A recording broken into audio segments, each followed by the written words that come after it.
And we are live. Hello, everybody. Welcome back to Hell's Rebels, Assembled Adventurers. Off to play some more Pathfinder and do some more dungeon diving. I am Ash, your GM for tonight, and these are my lovely players. Say hi, lovely players. Hi, lovely players. I'm also here. You are a lovely player, shush. And we are, as we said, playing Pathfinder First Edition, the Hell's Rebels Adventure Path, while also raising money for the Albert Kennedy Trust, which is a charity for focusing on getting safe housing for LGBT plus youth in the UK, which is a very important cause, especially in today's day and age, interesting times we live in. But enough of that, it's fantasy time. And we are going to dive right back into where we were in the city of Kintargo, a city-state that once cherished and heralded arts and liberty and fell under martial law by the order of its new Lord Mayor Barzillai Thrune, a real rotter through and through. And the Silver Ravens, our party here, are building a rebellion to stand against him and his ilk. But before they can take their rebellion to the next level, they must, they are going to try and find a new place to call their base of operations, which requires them to dive down into the underground levels of the Lucky Bones, a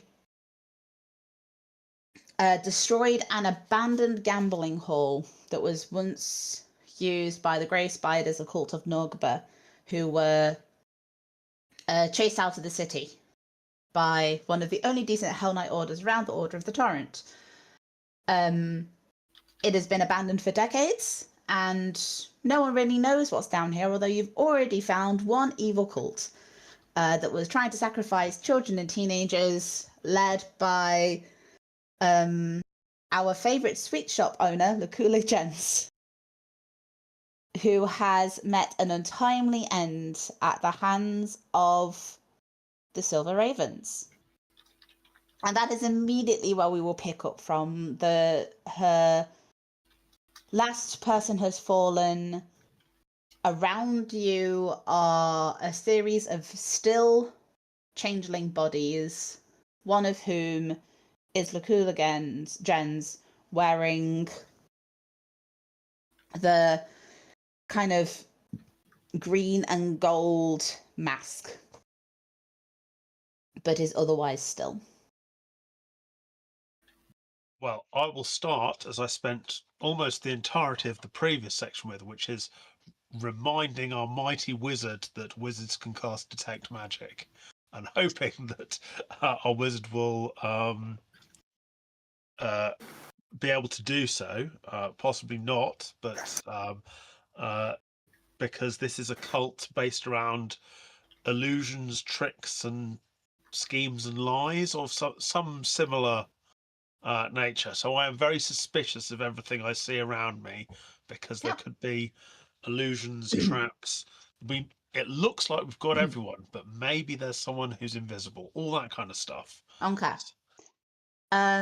So Wist will follow Sebastian's lead and start doing detect magics, kind of wandering around the room while putting that up to everyone. Just double checking what he finds. If anything, it could If anything. Could just be so being quirky. There is, so there are magical pings, which as he focuses, go down to the people in the room, including the dead bodies. And there is a ping coming from this door, which is open.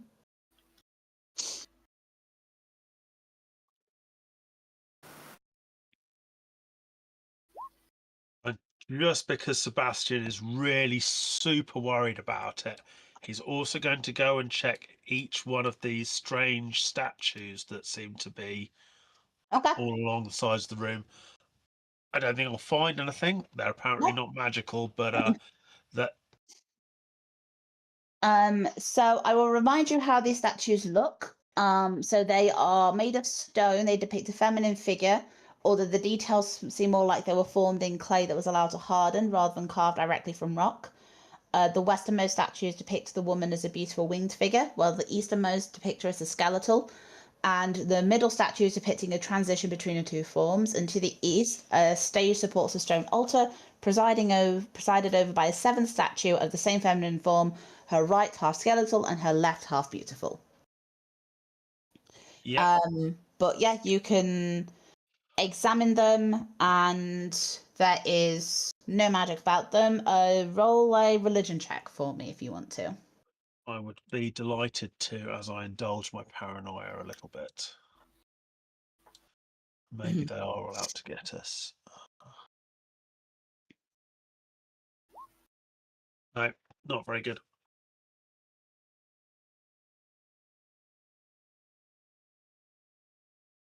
Nope. Yep. Right, not. Or at least nothing new about them. Yeah. Like, you can have suspicions about what they're about, but Yeah. that knowledge check gives you nothing new about it. Absolutely. But yes, that is that. So yes, there is another room, what seems to be small chambers on the other side of this door, but Wisp does tell you that there is some sort of magic around there, which let's do a knowledge arcana check for Whist. Whist can tell you that it is some sort of abjuration effect on the door. Actually, let me also. Does Whist have spellcraft? He does, you know. Let's try this.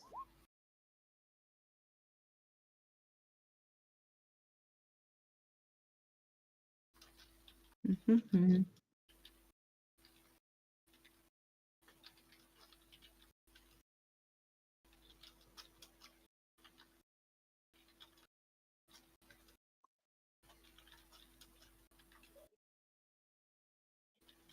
I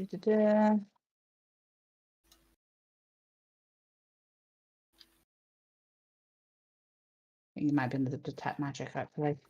While that's going on, what's everyone else doing? I think I'm going to head over to the this door.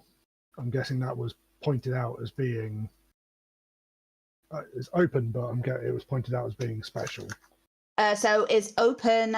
Whis is able to tell you that there is abjuration magic around it, and is able to tell you.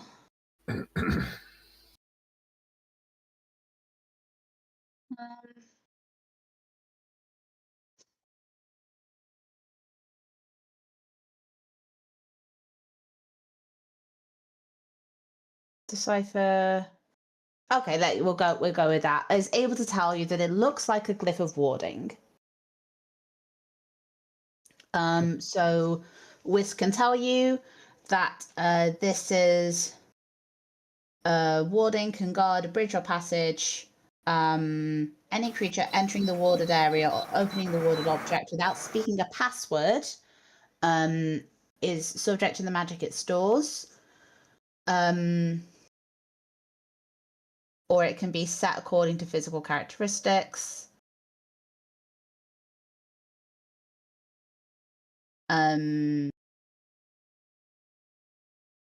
He doesn't necessarily know what kind of glyph it is, but there's two types normally. There's one that will blast an intruder, or there's one that will activate a specific spell stored within the glyph. And we can see the glyph. now the Wiz is pointing it out, you think you can, and I'm gonna say that as much as it is magical, the way that it's been set up, it very much follows the logic of a trap, which means that you can probably try to disarm it. I don't have trap finding, so I can't disarm magical traps. Oh, never mind then. This is the flaw in my build.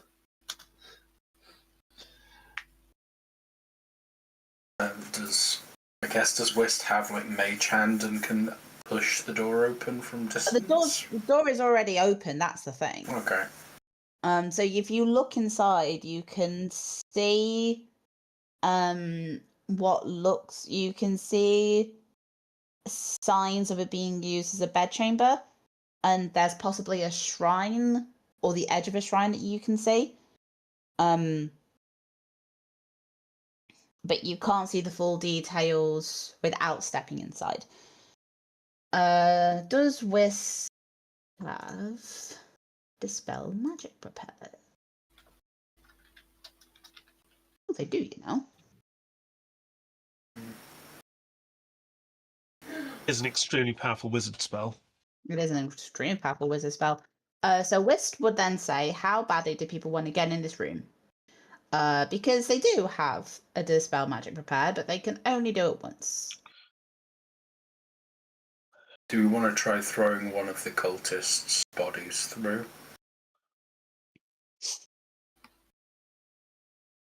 Because if it's open, it's probably not triggered to it being open. And I assume the cultists were sleeping in the cots we saw earlier. This is probably her room. You could try that if you want. What I'd probably say... Let me...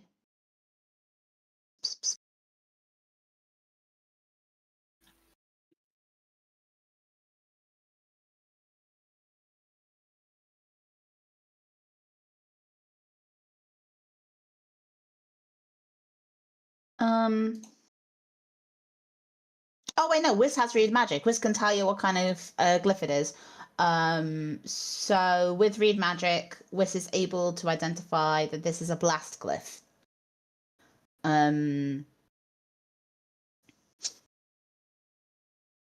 Blast or bless?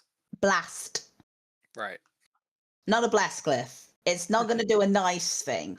Wist seems to think that it is a sonic blast specifically.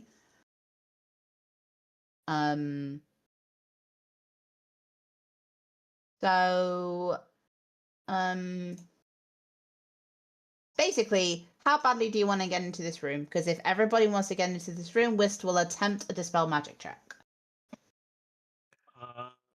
Can I ask how solid this bit of wall that isn't a door looks?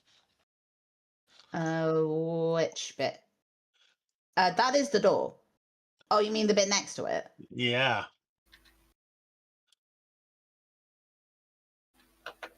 About as solid as the rest of the walls around here.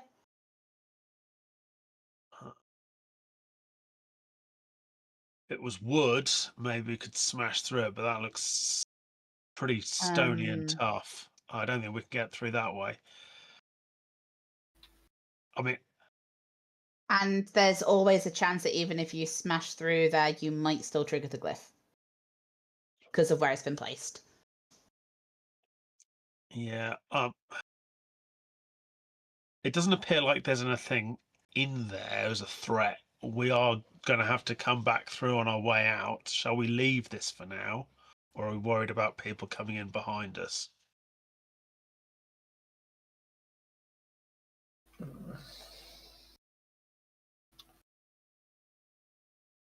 It might have intelligence or information about the area. Intelligence. It might have useful treasure. It could have all sorts of things, but it could also just be a bedroom.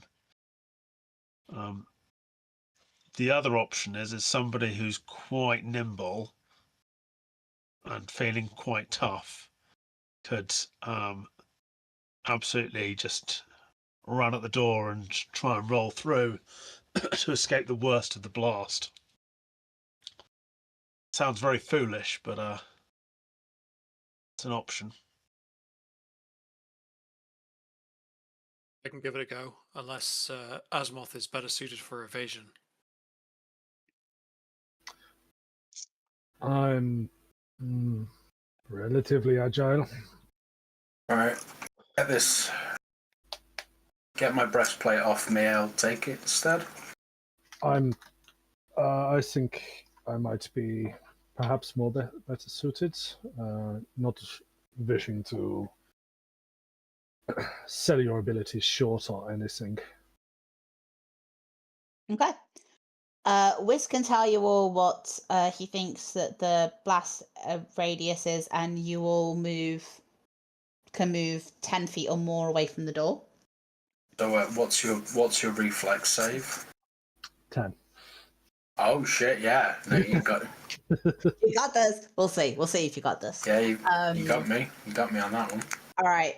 Cool. Anybody who is not Asmoth then? Oh, you're already nice and far away.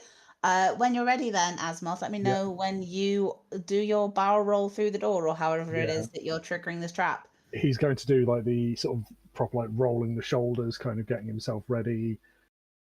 Throws off the sort of the overcoat he's wearing and just goes like charging and tries to do like a forward jump into a roll kind of thing through the door. Cool. Roll a reflex save for me.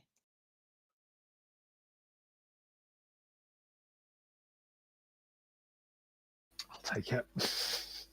So you all hear a deafening bang as Asmoth rolls through this door. However, Asmoth did manage to miss the glyph. So what's happened is the glyph is triggered, but the actual blast radius that started, Asmoth has missed, and the damage has come from almost like the sound of the blast more than anything else. So you have taken 8 points of damage. Oh no. Didn't quite get the iframes. And you stand up, brush yourself off, and look around what does appear to be a bedchamber and personal shrine. There's a portable cot bedecked with furs and a feather mattress. And in the southeast corner sits a small semicircular desk. It's definitely semicircular, honest. On the top of which lies a miniature altar with a statuette of a skeletal woman with fleshless wings, several books and scrolls. A wooden stand in the corner to the east supports a gold-plated human skull, its top removed so it can serve as a basin for what appears to be watered-down blood. I'm going to go over and sort of have a sniff of that. What appears to be watered down blood, and see if it actually is watered down blood. You know alchemy enough. You know how people use blood and the like, and you know how people make unholy water. You reckon that this skull probably has about 4 doses of unholy water in it. And you also, know alchemy and things well enough to know that this skull is gold-plated. So it's probably going to be... So the skull itself will probably be worth a pretty penny. If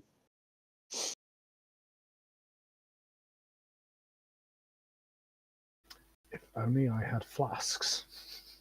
If only. And then let's see. Oh yeah, because it's open, isn't it? I'd say you can probably find the top of the skull somewhere if you wanted to take it. Those require you to transport a skull with unholy water inside. But yeah, anybody else who wants to can also have a look around.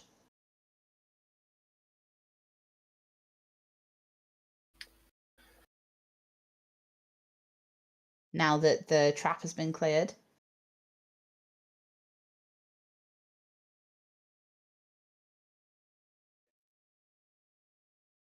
Yeah, I'll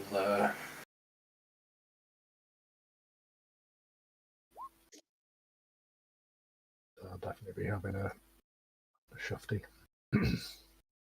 Who would live in a house like this?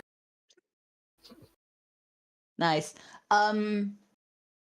You guys don't seem to see anything beyond what has been described to you.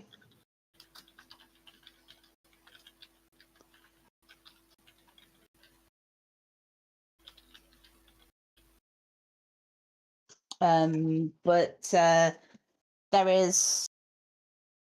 What I will say is a lot of this stuff does look.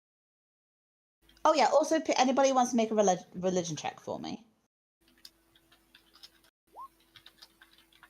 Cool. You know what religious texts look like, Albrecht, and these all look like religious texts, accoutrements, and the like associated with Mahathala. It's almost like this was a cult of Mahathala or something, and she was the high priestess, and so has a lot of tomes about it. And that little statuette on the altar is definitely also a depiction of Mahathala. What's this statuette made of? You pick it up. It's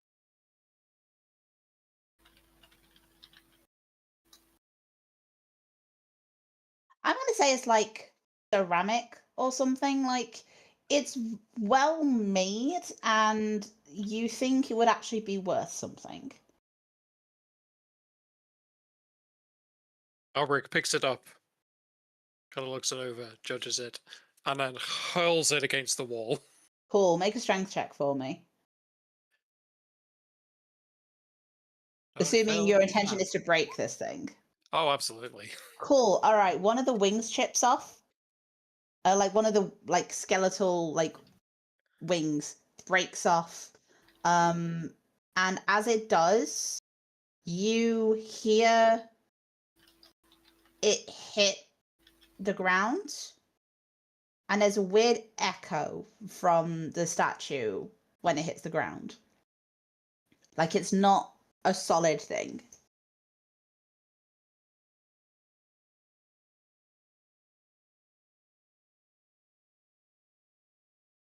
Like it's Do it hollow. again.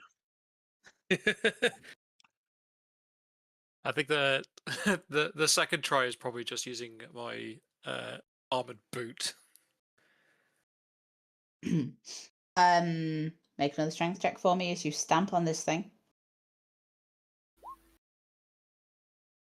A little bit more of it crumples, and as you pull away, there's actually it was hollow, but there was also a second lining inside that is made of metal.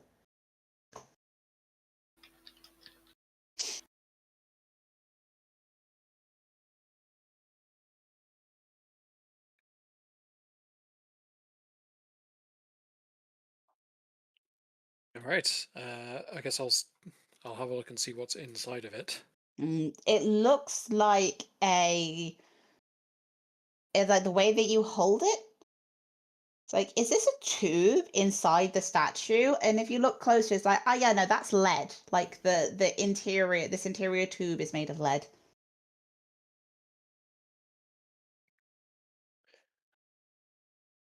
That's odd. Why would you use lead? I said that out loud. Lead blocks certain spells and abilities. Like detect magic, one of my favourite subjects of this particular dungeon delve. Anybody who wants to examine the statue again can roll a new perception check for me. Now that it's broken, I'll make the DC easier. Not that easy. I have that is a low roll for me. That is a low roll for you. That was. It wasn't quite a one. Lead.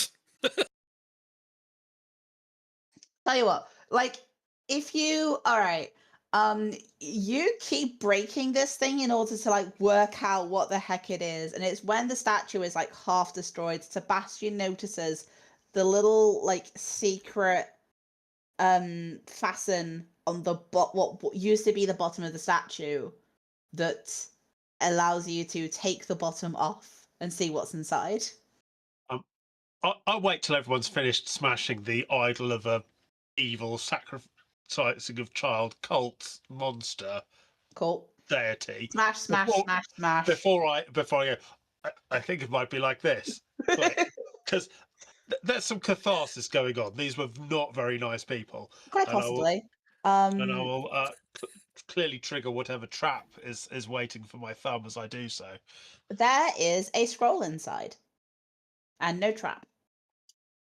I carefully retrieve the scroll and hand it over to our resident wizard, who, again, possibly has read magic prepared. Wisp does have read magic prepared, and so after a minute of study is able to tell you that this is a scroll of raised dead.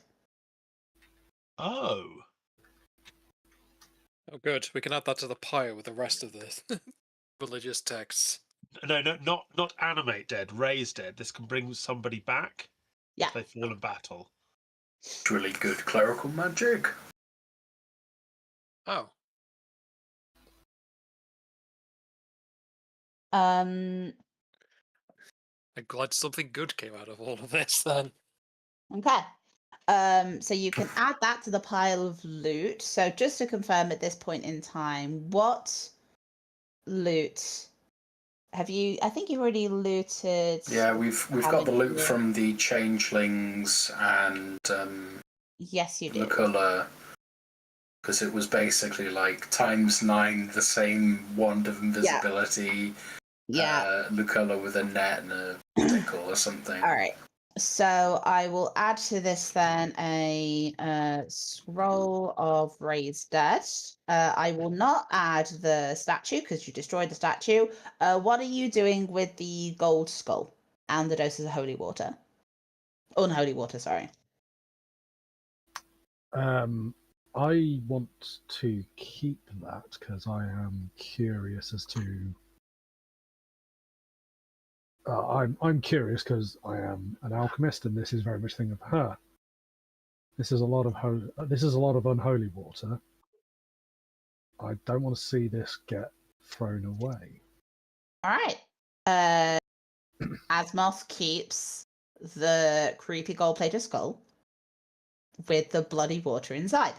But otherwise, that is that room looted. You can have another look around, and aside from religious texts to a goddess that none of you worship or are ever going to be inclined to, there isn't much else here of value, either monetarily or magically. Either in the small chamber or in the larger hall that you had your fight. So just to remind you guys, assuming that you will head out into the main part of the halls, here is a door which, let me just, a pair of immense iron doors with which are locked,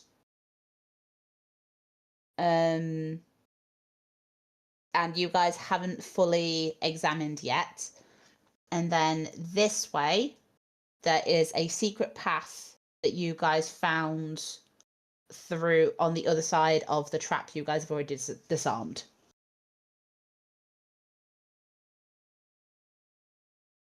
So you kind of have two ways forward.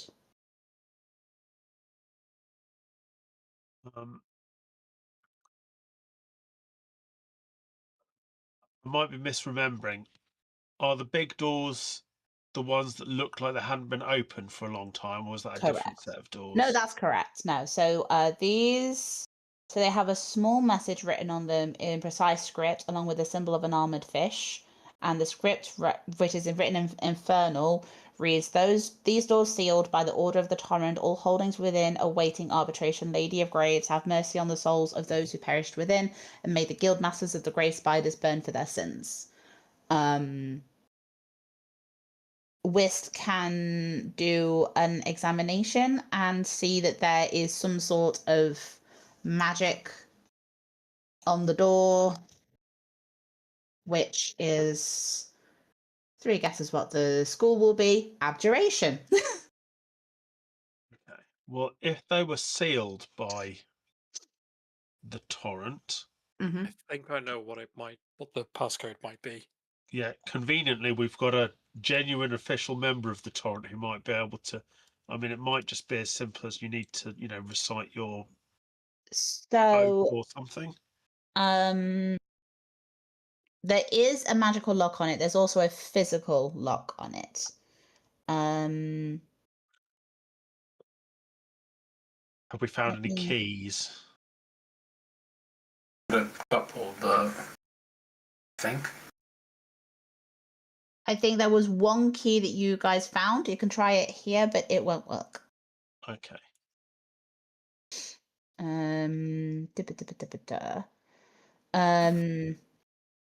So yeah, so the doors are solid.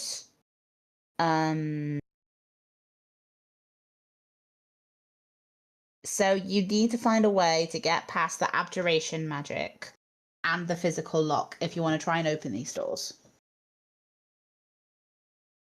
I'll walk up to the door and say very clearly, breathe deeply before the plunge.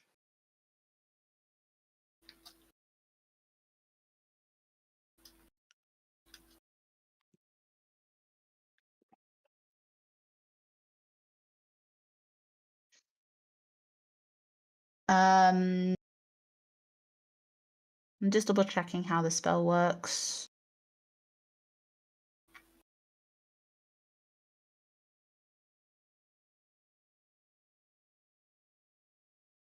That doesn't, like, you can say that and it doesn't seem to do anything. That was the motto of the order. I don't have any other ideas.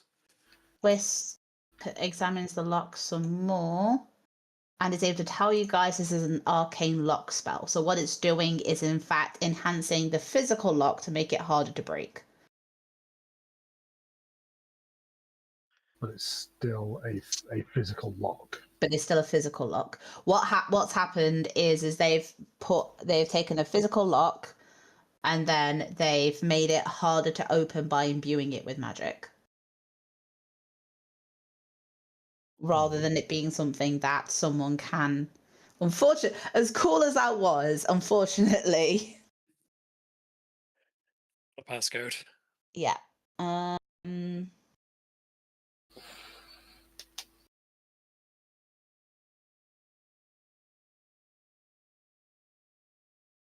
Well,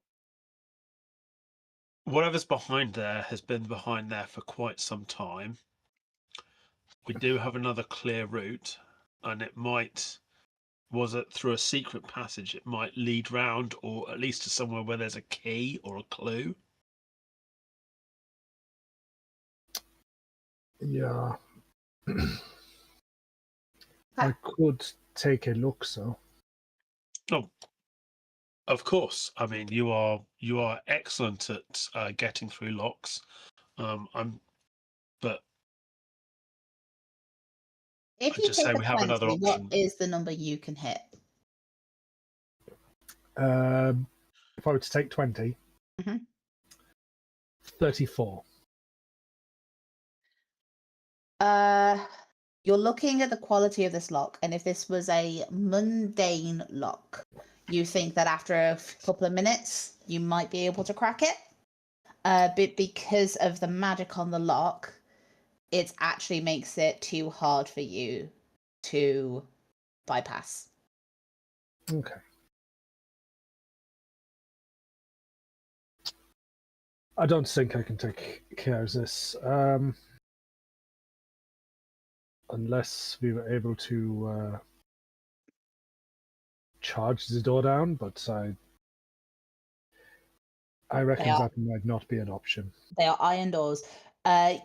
if you were able to find a way to get rid of or suppress the magic, then for at least 2 minutes, then you then have the time to be able to do the mundane part yourself, and you're confident you could. But without that magic being gone in some way, you're not getting through.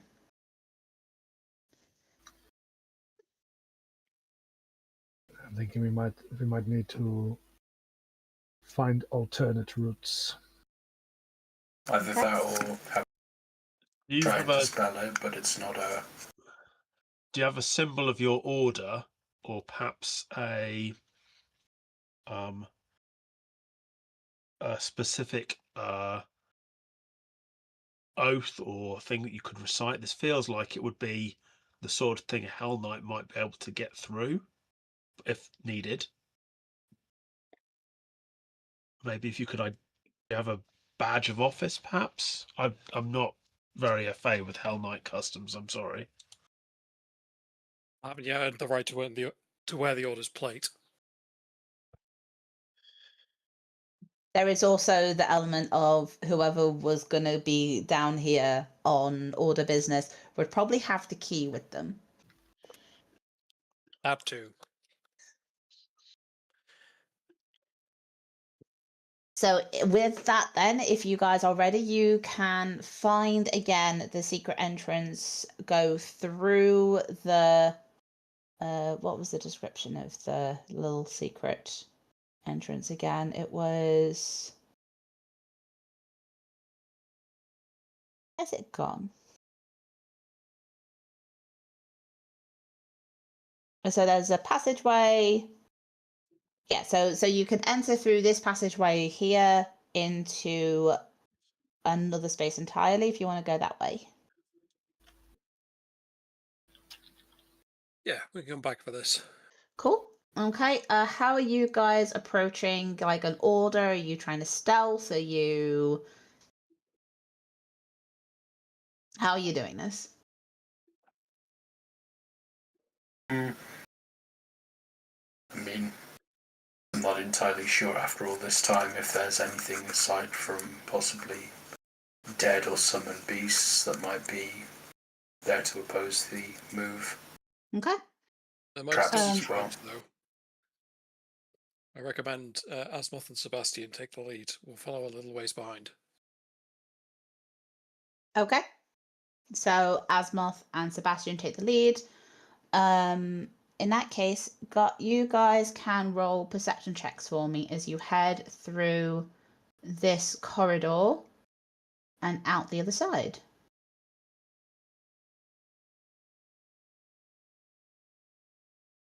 As you come to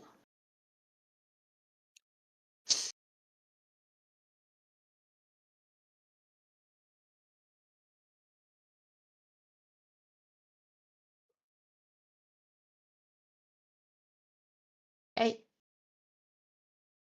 You're gonna come to this room here.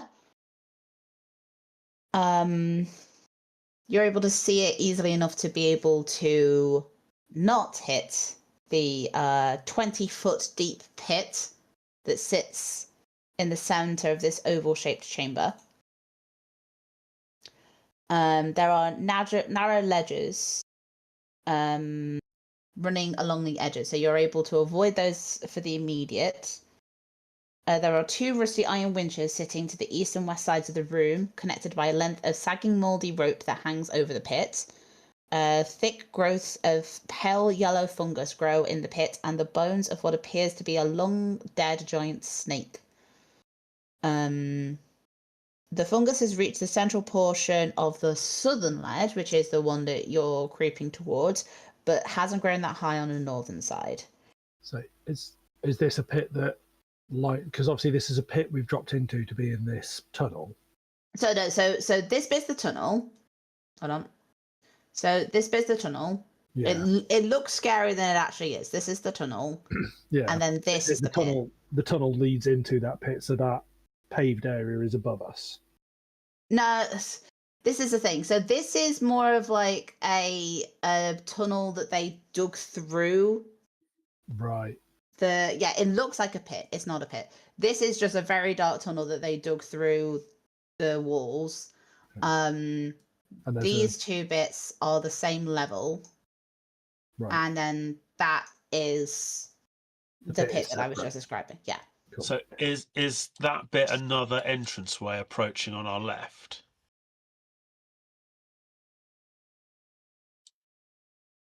Yeah, and it's one that this map had that the original one doesn't have, which is fun.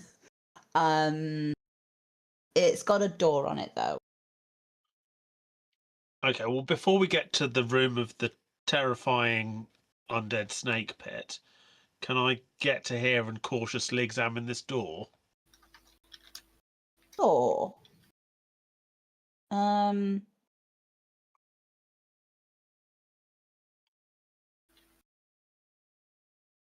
Might just be a regular door. It's. I'm gonna have to make again. This isn't on the original map. I found a fancy one and they added a bit in. That's all right. Maybe it's the toilet for the facility. You know, they've infrequently put them on maps. They're necessary. You know what? I'm gonna say I'm gonna leave that one there, and that goes to this thing. No, doesn't it? It goes to another room. Cool. There is a door there. If you want to roll a perception check for this door for me. I'd be delighted to roll a low number for you. Actually, no, you rolled a 21, didn't you? For this whole tunnel. I did. That's fine then. So do you need to roll, or are we?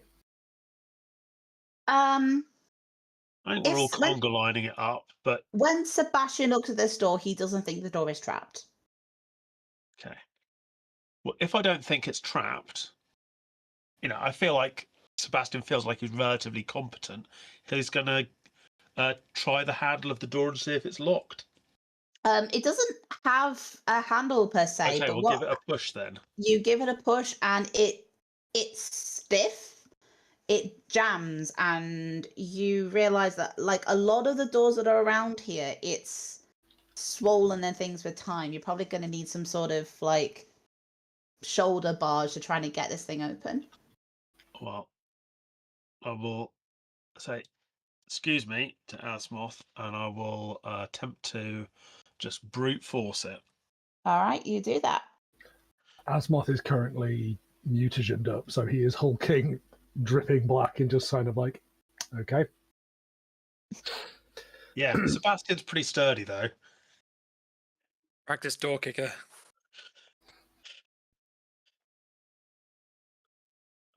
So yeah, I put my shoulder to it and hit it pretty hard. Go on then.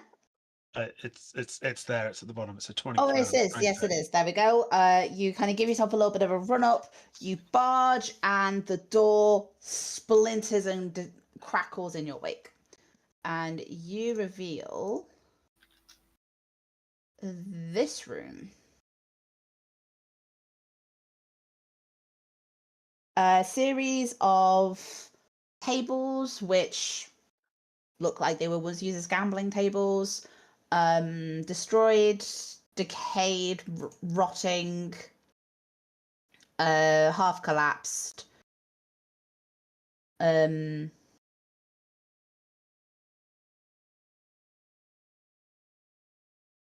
There's trying to see what else there might be.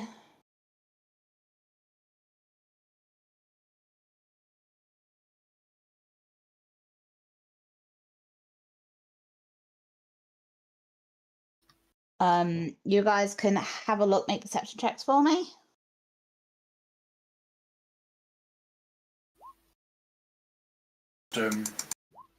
Moth and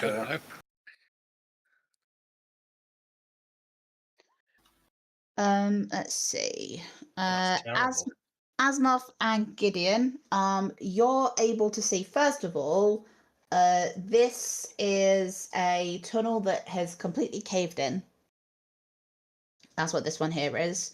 but it looks like, but you're able to tell, like, if you kind of orient yourselves, that this leads to the first corridor that you found.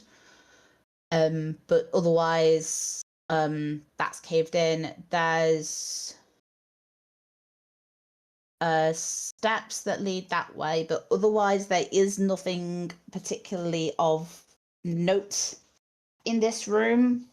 You're probably able to find like half a pack of cards like strewn about if you count up all the cards, but that's probably about it. Sebastian's too busy congratulating himself for doing such a good job on, on knocking that door open.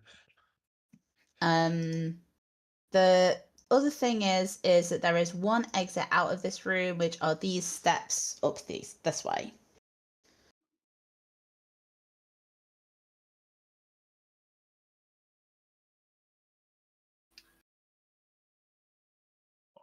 Not having noticed anything amiss, I'm going to start slowly moving in. No, not Okay. not massively outdistancing the party, but just, you know, moving up so that when the inevitable terrors arrive, we can deal with them together. Okay. You're probably able to get to there, Sebastian, and see the start. All of you can start to get to that point, and see the room ahead. Is a strange chamber with like 2 pillars in it. And you can see the remnants of bodies lying on the floor. Like very old dead bodies. Okay, well, I have a weapon which gives me 10-foot reach. So Okay. I wish to move very slowly and cautiously towards the closest body on the floor, and then at full reach, not attack it, but just give it a little Okay. nudge to see. Show me how close you. Okay, that's So if I go there, all right. You're able to see this. You're able to see that some of the tiles on the floor seem to be coloured. And you can actually probably see the bodies are about there. okay. So with a 10-foot reach, I can bypass that green square and gently prod That body, the top of that body without stepping onto any of the extremely likely to be a complicated mosaic type trap things over there, and see if it reacts, see if it gets up, see if that activates some part of the trap, see if it dissolves in a pile of goo, all that kind of stuff. So what are you? So you're reaching straight over the green tile and hitting the. Prodding rather than hitting, but reaching over it with the haft of my weapon to touch and move the yellow square. So I'm reaching over the green square, but touching and interacting with the first yellow square. Okay. You do that, and nothing seems to happen.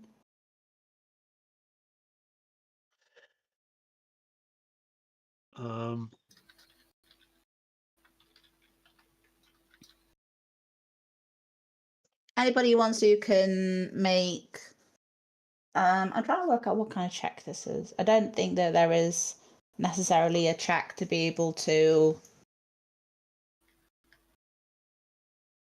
Unless somebody wants to pitch a check to me. I was going to suggest medicine, see how long they've been dead or what they died Yeah. of. You need to get closer to examine them. Would this be a dungeoneering check or something? If it's about the room? You know what? I'd allow a dungeoneering check in order to try to puzzle it out. Or would engineering work? Yeah, go on then. So I'll roll dungeoneering. I have.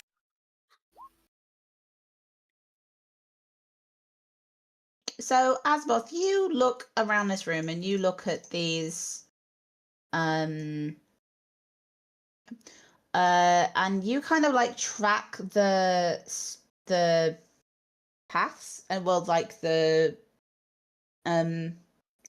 tiles, and you're like you try counting them, and then you try putting them in an order. It's like there isn't necessarily like an order to them, like they seem to be random, and then like you kind of like blink back a little bit, like kind of like leaning away as Sebastian like does this little test.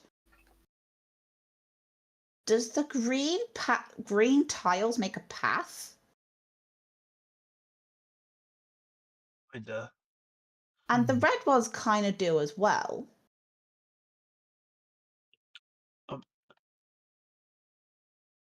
Can I make some sort of history check and see if I know the colours that were associated with the criminal gang that the Order of the Torrent locked up here? Like, The were Grey they Spiders. the Grey Spiders? But did they? They were called the Grey Spiders, but what was their uniform like grey trimmed with red conveniently, or something like that? You can make you can roll history if you want. Well,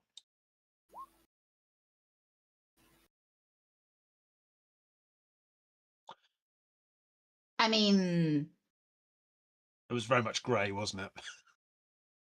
it's grey, probably black because they were edgy guys. I think Sabinus mentioned that they were adherents of Norgorber or something like that. And Norgabur, who is a god of assassins, would definitely prefer colours Black. like grey and black over other Bright ones. colours, yeah. He's not going for the like Christmas special. No, not that kind of deity. Okay, I have a thought, which is the first body, its feet are on a green square.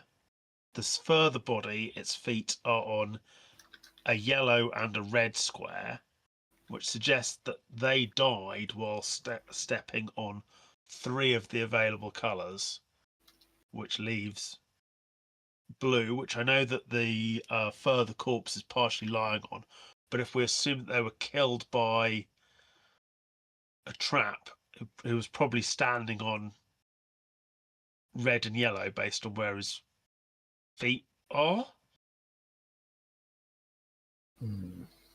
So I could try standing on this blue square, and then if it goes horribly wrong for me, you can haul me off and heal me. Wouldn't it? If the red and green squares have paths that lead to both or all 3, I guess, this room, wouldn't it make sense to stand on one of those? Perhaps, but the closer corpse was clearly standing on green when they became a corpse. Okay. We could spend a lot of time arguing about this. I'm not gonna overthink it. Okay. Gideon's given me a good reason, the pathing, and he made a very impressive check. I'm gonna try stepping on green and seeing what happens. Okay, you step on green. Nothing seems to change about the room. You can see from this angle what is the fungus pit Yeah. to your right, and there is another corridor going forward. So there's no door or anything in that space? Technically there are doors, but I forgot that there was a door up here. Okay. So. Okay. So I'll say green so far, no problem. And I'm going to step on the diagonal, making sure not to step on blue or yellow. Okay. And step diagonally forward onto green, so I'm next to the body. Nothing happens. Okay. And just to prove the point, I'm going to and please feel free to tell me to stop, but I'm moving there and diagonally to there, then diagonally to there to prove or disprove that you can get through the room safely. Nothing happens when you step on those tiles. This door is... Let's see.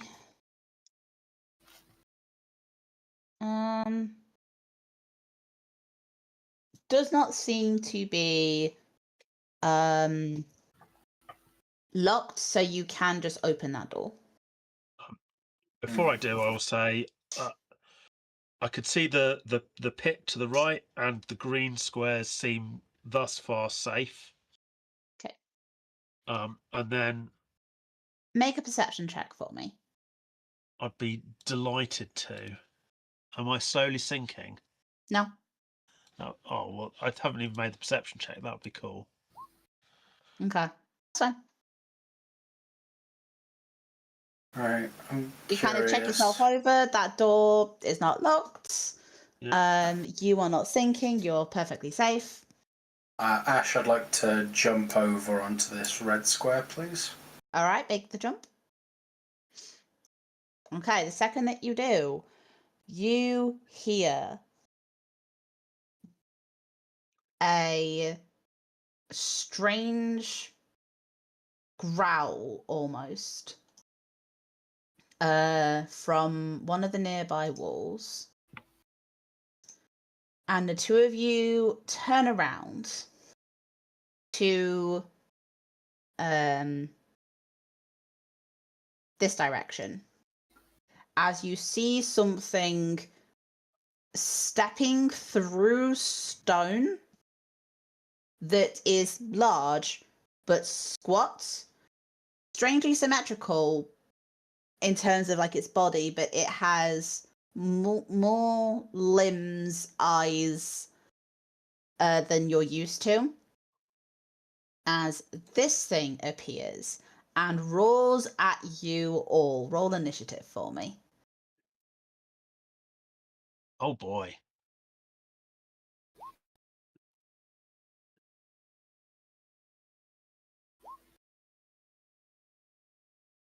You might need to remove the old. Yeah.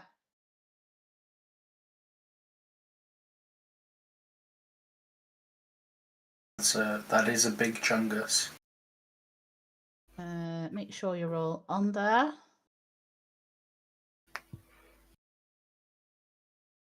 So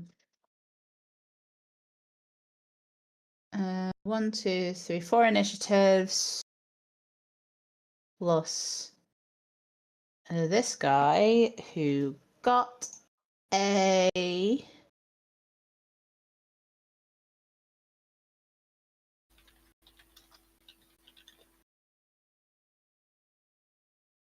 all right.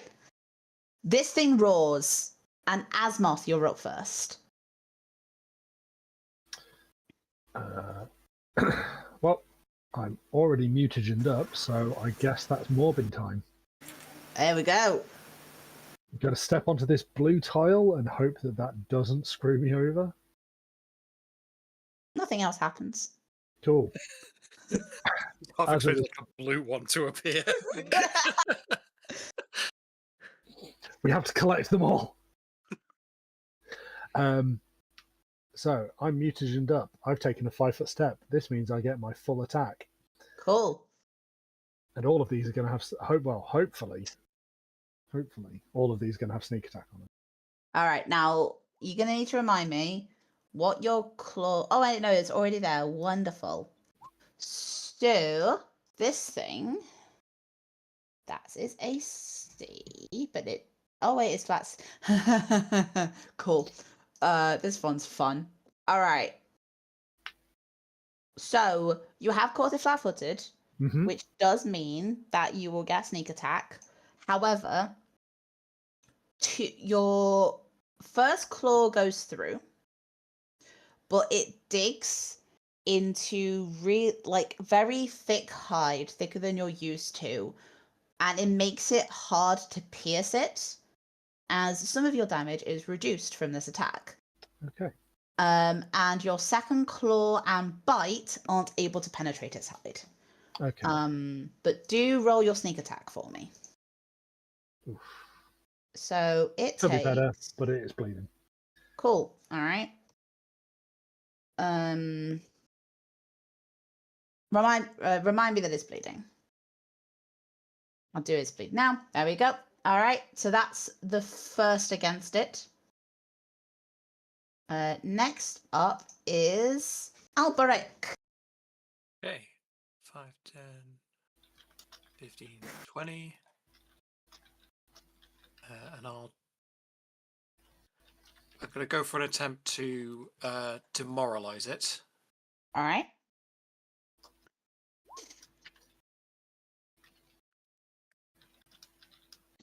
So 10 plus a target's hit dice.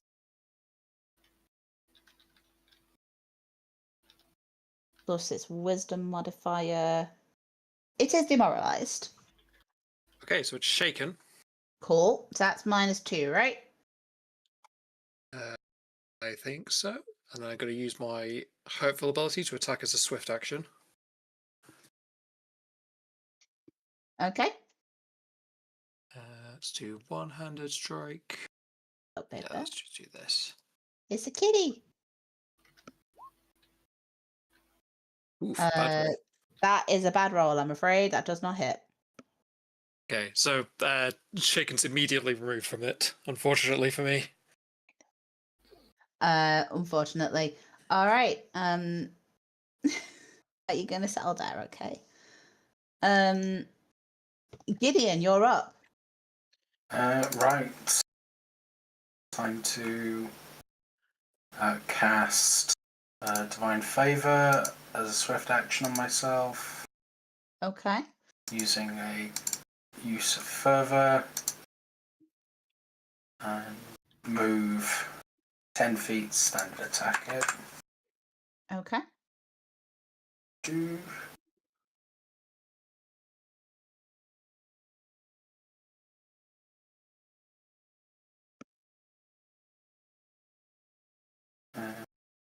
Gib. Probably not. Nope. Unfortunately not. All of these attacks just bouncing off of it. And it is now its turn. It has 3 arms, and it raises them all and goes to land a claw on 3 of you, the 3 of you that have already tried to attack it. So, what are we adding? Did you say that the shaken had worn off? Yeah. Cool. All right. Yeah, unfortunately, if I don't damage the target, it removes shaken from them. Okay, so against Gideon, that's a 28. Against Alberic, that's a 27. And against Asmoth, that's a 28. That's a hit. Yeah, that's a hit.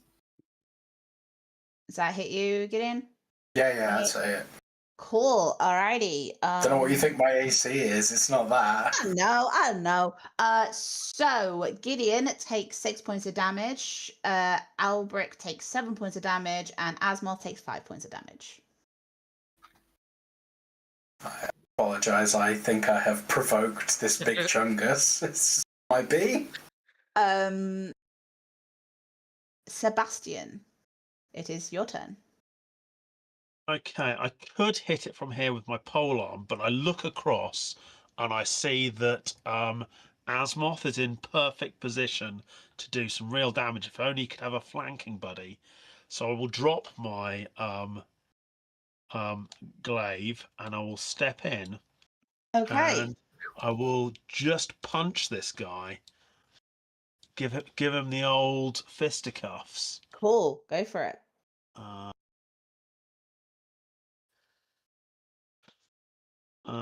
So that is a 26 to hit, and then a much worse 9 to hit.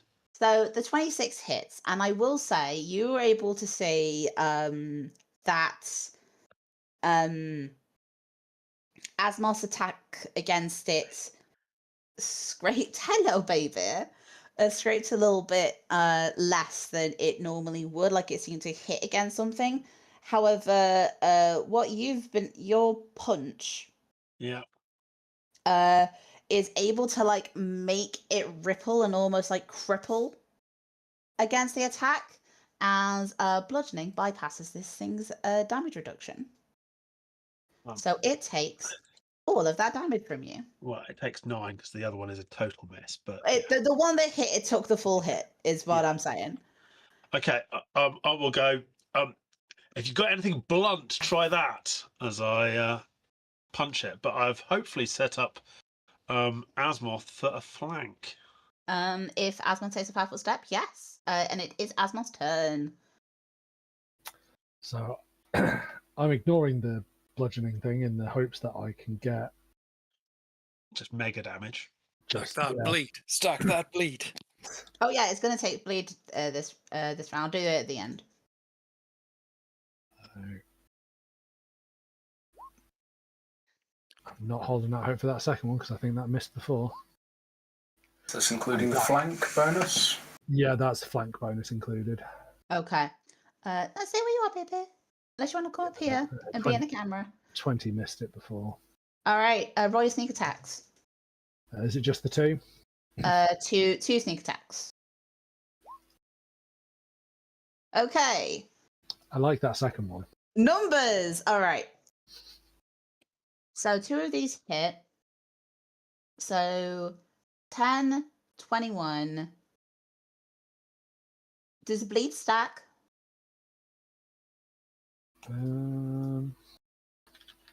I'll add the bleed in a minute. So 10, 21, 28. So It's whatever's the worst one. It's what it takes. Yeah. Doesn't stack. but it's okay. So it's 3 bleed throughout. So yeah. So 10, 21. 44 damage without the bleed. And then the bleed.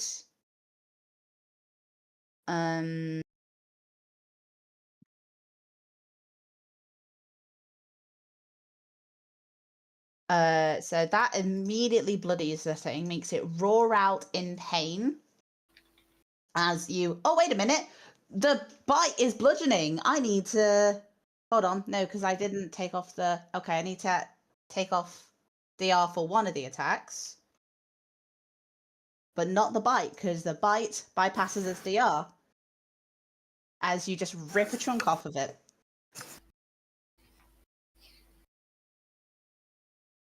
That bear in mind that big sneak attack was against the bite. That bite was deadly. Munch. Munch indeed. Alberic. Gonna swap to two-handed grip and then full-round attack. Okay. So that 28 hits and deals some damage. It definitely hurts it, but it's still standing, and the second attack bounces off of hide that's far too tough. Cool. I'll lay on hands myself as a free action. Swift Okay. action even. Alrighty. Gideon. It will continue to be a nuisance. Plus 2 to the damage if it goes through. Okay, From cool. Divine Favor. So the 24 hits, the 23 hits. So 23, 25. Minus DR. This thing... You managed to skewer this thing enough, and I think you probably managed to get it in some... You managed to get past its armor into something squishy, and it roars, kind of backs up. One of its arms gestures for the wall as if it's going to try and escape, but before it can, it falls to its 3 knees, collapses onto the floor, and within a few seconds dissolves away. Not sinking through the floor, but dissolving and dissipating. How was that thing? Sorry about that. I think that was me. Have I any idea what that is with all of my various knowledges?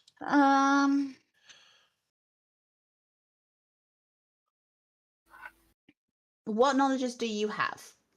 All of them. It sounds like it's either some sort of abomination that might be found with dungeoneering, or possibly as it vanished, maybe it's planar, but I've got no idea. You tell me what to roll, and I'll roll it.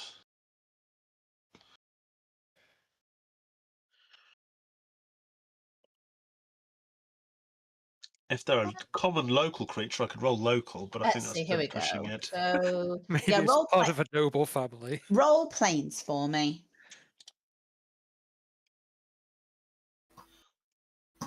That's pretty Oh good. my gosh, you know what this is.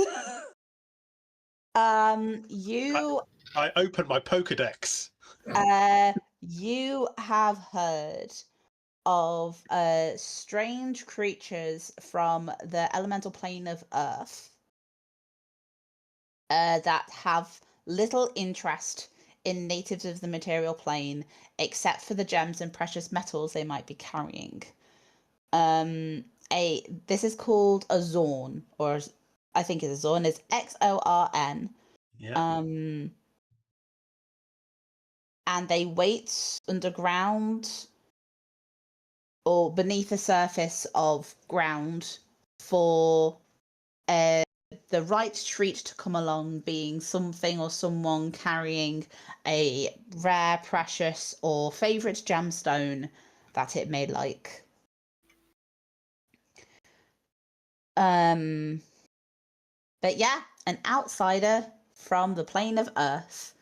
So these things are resistant to slashing and piercing weapons, as you have discovered. They are.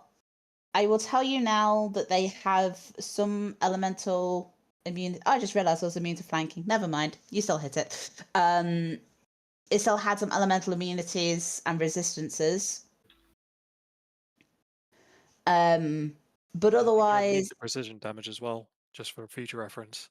yeah, that's fine. I will note that for the future.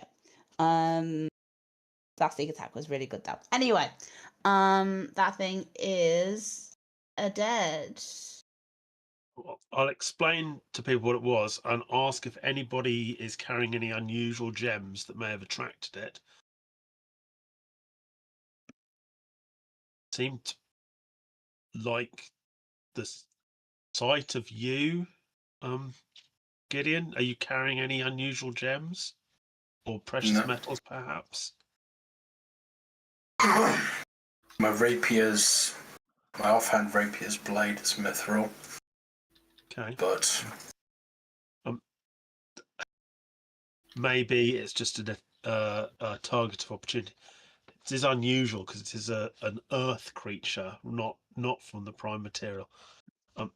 I'll move back and retrieve my weapon. But yeah, likely guardian. I guess it could have been paid to be here. They do like gems. It could have been bribed. Well, do we want to take a look at these unfortunate souls? Absolutely. Anybody wants to make a perception check for me? I say Asmoth was going to go over and see CSI Kintargo this. If you want to look at those bodies specifically, in that kind of sense, then do medicine check or a heal check. Sorry, but knowledge nature for me. that no, I do.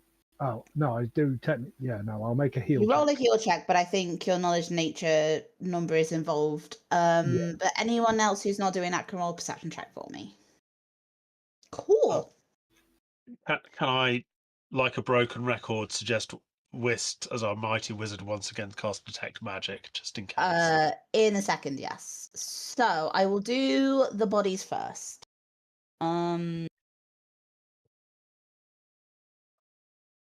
They are skeletal at this point. There is not a lot of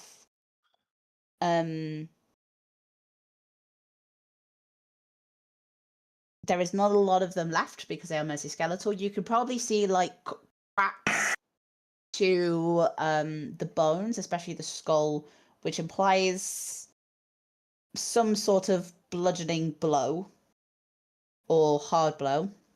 And who died of blunt force trauma.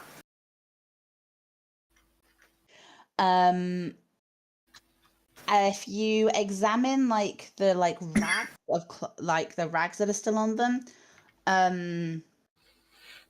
the scent of them is going to be incredibly old because it's been years, if not decades.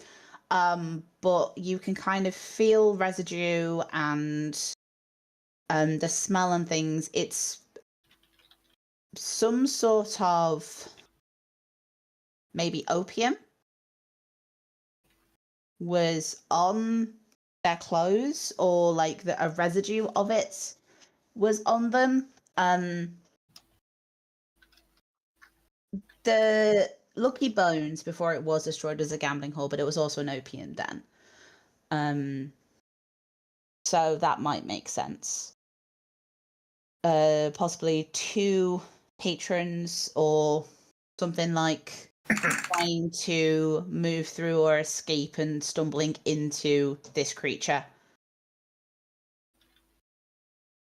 While Asmoth does that, Sebastian and Gideon, you're looking around at the rest of the room, and the yellow tiles, they are yellow tiles and they are physically there, but they're slightly like a slightly different pressure. And if you go to examine them, they have like a hidden compartment. Like you're able to kind of like lift the tile up, but like Sebastian lifts one up and Gideon lifts the other one up basically at the same time, and are able to find gems, jewelry, coins within them. Oh, I think I know why it was in this room. It was trying to find these things. Maybe it could smell them. And I will show everybody what I found. Is it just do Gideon and I find one stash each, or is it every yellow tile has a stash? If you, now that you know what you're looking for, you can examine the rest of the yellow tiles, and all of the yellow tiles have this kind of divot in it, which means you can lift it up to reveal the hidden compartment inside.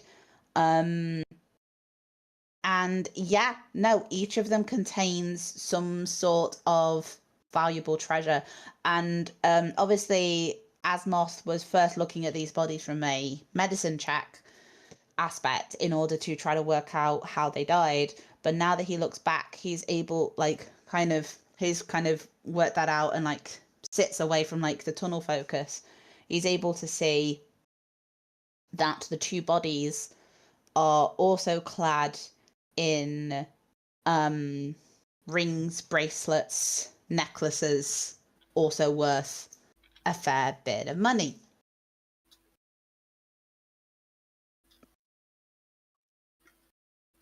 Some sort So of you treasure guys hoard. I mean, this was a casino. Maybe this is a very elaborate way of holding the money.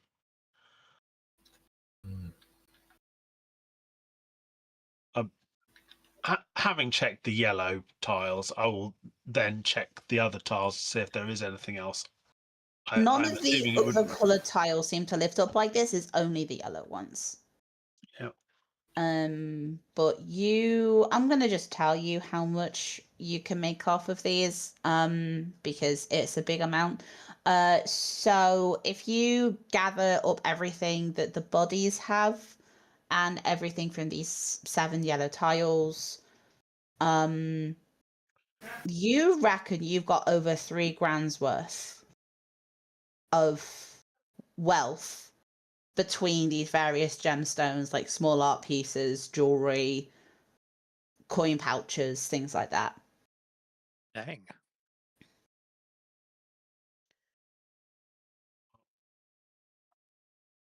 We can get this all changed into copper, put it all in one big room, maybe one of the pits, and then we can dive into it.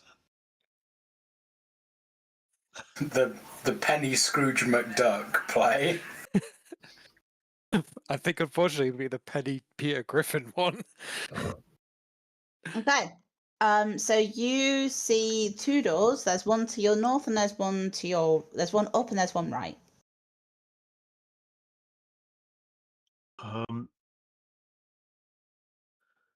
That one leads to the room with the pit with the dead snake in it. Maybe Yeah. I'm hyperfixating on the dead snake at this point. Do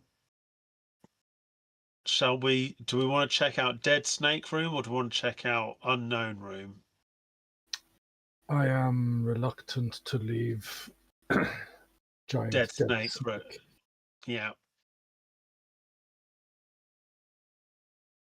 behind us. I agree.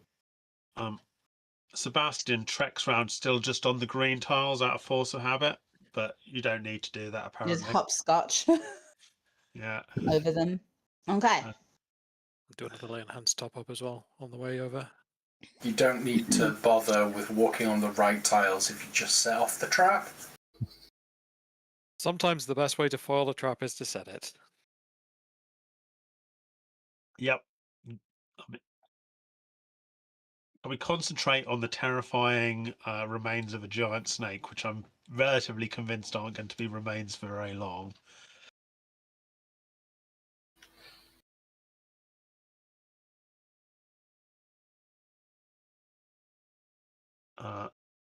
Okay.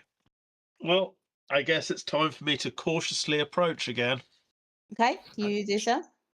I should be able to suss it out if it's undead at least. Oh, that give would it a- be All right. brilliant. I'll give it a open- once over with Detect Evil. Cool. You open the door. You creep closer to this pit.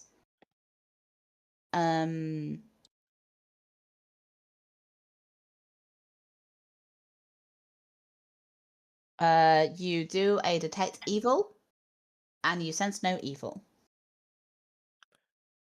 Seems to be clear. I feel like Seams is doing a lot of heavy lifting. I mean, aside There's no from evil the aura on it. I can tell you that incredibly- much. aside from the incredibly concerning fungus that is growing up the walls of the pit trap, I'm going to This- have a look over the fungus, if I may. you can do if you want. Knowledge, nature, or dungeoneering? I'm going to say it's nature. Would you like an aid for a +2 if I can hit DC 10? Sure. I will attempt to aid your knowledge nature check with my own knowledge nature check. Okay, Have a cool. +2. You do aid.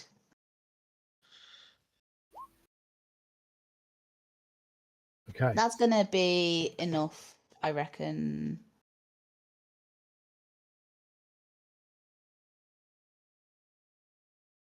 Yep.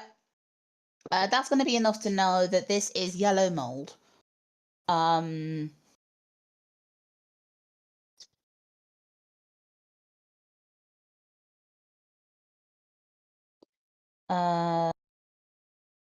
Let me double check what yellow mold does. It's not in the book, which is annoying. Let's see. Poisonous spores is what it releases if it's disturbed. You know this pretty. Poison. You know this pretty well. This is a. It will basically sap your fortitude if it's breathed in. But it's a lingering one. Like it can keep going for. Like it can, if you're unlucky, it can kill you in less than a minute.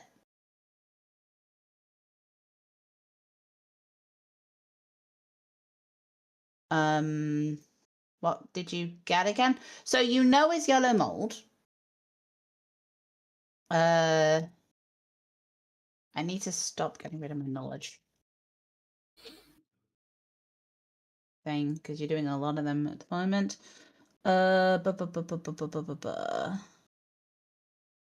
All right, yeah. So you're able to identify what it is, not necessarily anything else about it.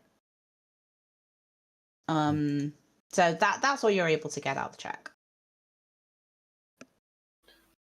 So I don't know the best way to deal with. Nope.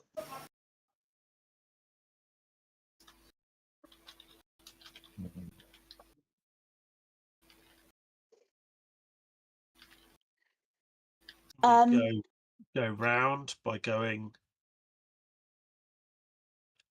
If we came from the secret tunnel, could we go round without messing up the mold? Honestly, now that you look at it from this side, you reckon that if you had entered the room from the secret tunnel, you would have disturbed it immediately because it's growing up and almost into the tunnel. Oh.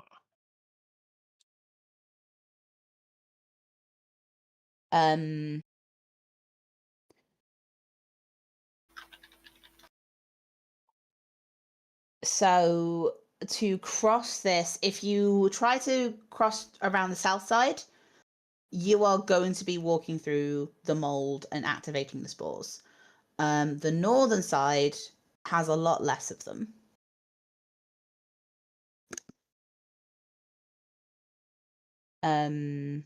But make a perception check for me. Anyone or Anyone who's looking at it can make a perception check for me. what did I do to deserve these low rolls? Hey, Gideon! Same thing I did, apparently. Gideon, you've seen that kind of hinged trap it was on the other one. The same thing as was on the other one. This side of the trap will fall away when you step on it. So this bit down here has the mold on it. Yeah. And this bit drops you into the place where the mold is. And the snake skeleton, yes.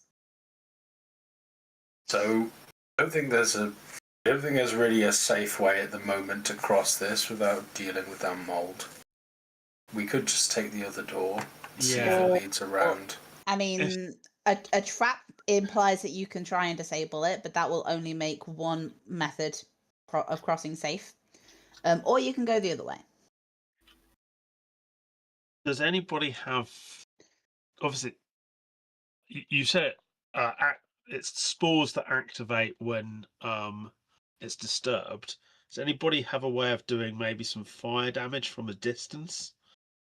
Seeing if it burns? Asmoth sort of pulls a flask out from somewhere within his sort of various pockets of just like an oily-looking substance and starts kind of juggling it one-handed. We could back up to the brightly coloured floor room. You could throw that in and see if it. I mean, if it burns, great, and if it doesn't, hopefully be far enough away that we won't get caught in the cloud of spores. Fortunately, I do have the spark cantrip prepared. Cool. So you are throwing, I'm assuming, alchemist fire. Yes. Before we do this, can we all just back up a little bit? Yeah. Cool. All right. Everybody backs up. Asmoth lines himself up. So let me know where you're hitting it, where you're throwing this, first of all. Can aim for here. Try and clear up this path. Okay. Go for it.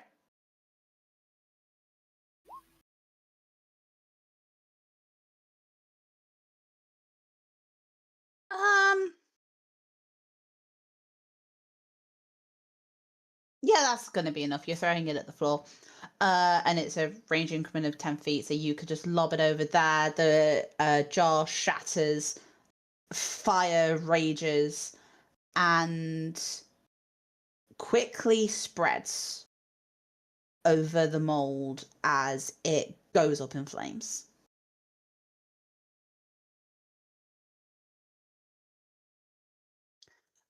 So because it's a splash effect, I'm going to say that let's get a nice green. Actually, no, let's go with a no. Go with an orange because of fire. So this square, and this square have the mold cleared from them.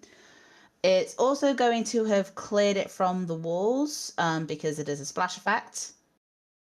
And it starts to go into the hit trap itself. And it burns for a minute, and then as the alchemist fire dissipates and like burns itself out, there is nothing but ash left behind, no squares. There's like little bits of yellow mold probably like in these squares, but I'd say that it's gonna be,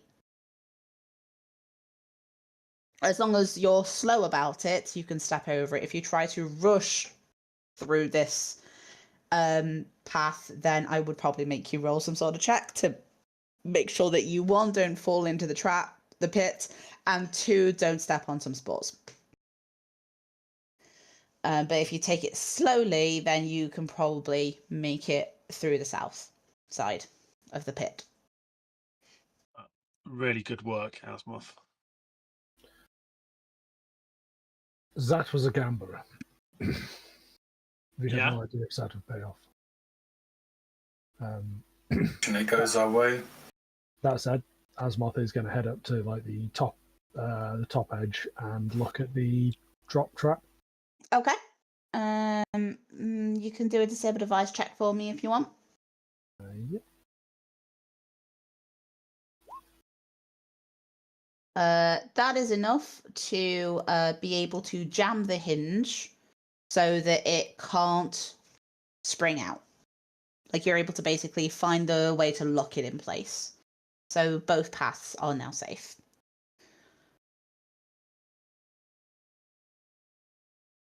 Go.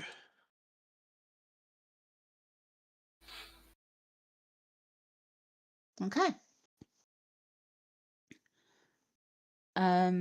You can check this door, and this door is not, it does not seem to be trapped. There doesn't seem to be a lock on it. It's just a closed door. I say just.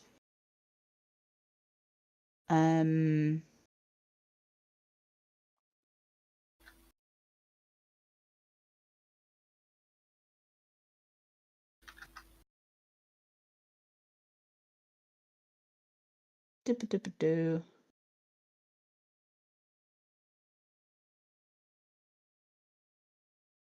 I'm just double checking things.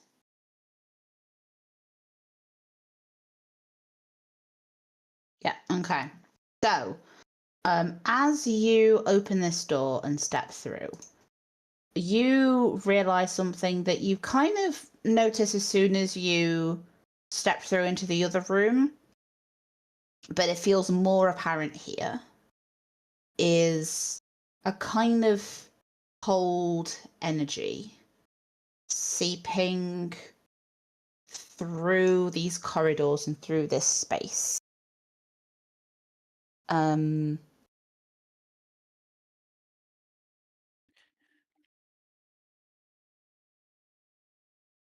One that speaks to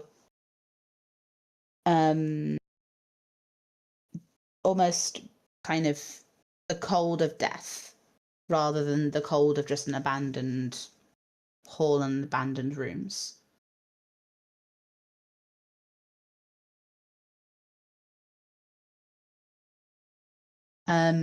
But this is what you see, a corridor.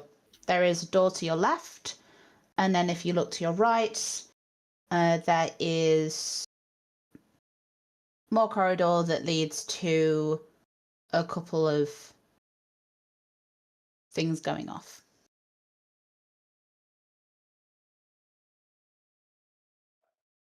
Once I get up there and can look down to our right, I'll say, looks like that's heading back towards where those sealed doors were. So maybe we should try that end first. Asmoth's going to take a second and drink a potion of Cure Light Wounds quickly. Okie dokie. All right. Which way do you want to go?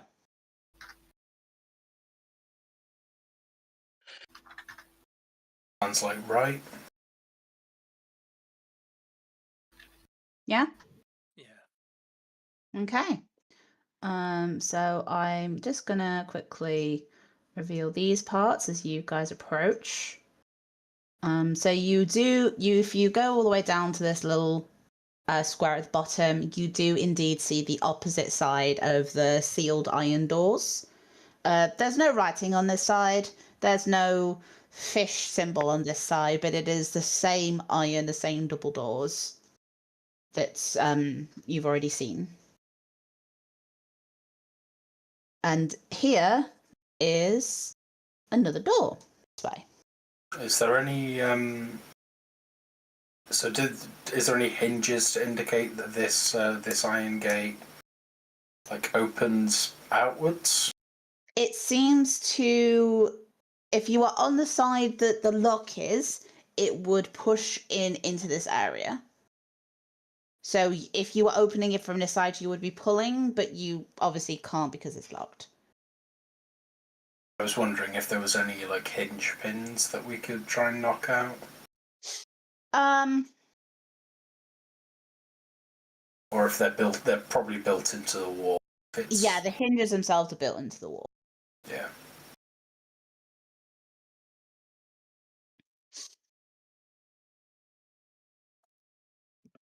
But yeah, there's another door as well.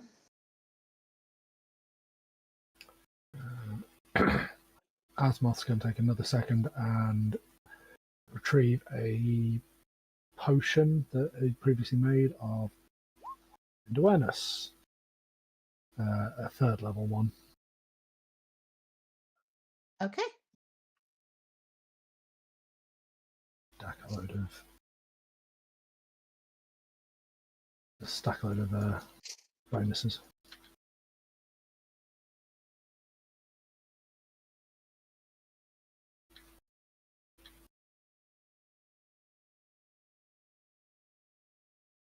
Okay. But yeah, which way do you want to go from here? Door in front. So what's the big square thing in the middle of that chamber? Is that just a... It's just kind of a walkway square, like that's a rug. Okay. Okay. So you guys approach this door. It does not seem to be locked. It does not seem to be trapped. And you open it to reveal another hall, sorry. Inside this one is a long mahogany gambling table sitting at the center, surrounded by richly carved chairs fitted with silk cushions. Shelves carved into the walls hold old broken bottles, while benches with padded seats sit against the walls under the shelves. All of the furnishings are mouldering and decaying, as is the skeleton of a halfling clad in dark leather armor and clutching a handful of bone dice slumped in a chair at the northern head of the table. And as you guys enter, you see a faint, milky shimmering dances in the air around the halfling corpse and then quickly coalesces into the ghostly form of an attractive but wild-eyed halfling woman who smiles sweetly at you as the door opens. And the blown dice that her skeleton touches float into the air and spin before her as she chuckles to herself in a musical way.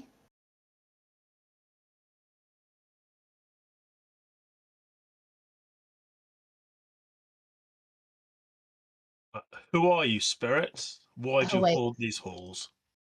A game? Are you here for a game? A wager, perhaps? I've waited ages for a game. We gamble only with those who've told us who they are. Uh-huh. You want my secrets? Will you wager part of yourselves for them, perhaps? Or your name, like, that should be a courtesy.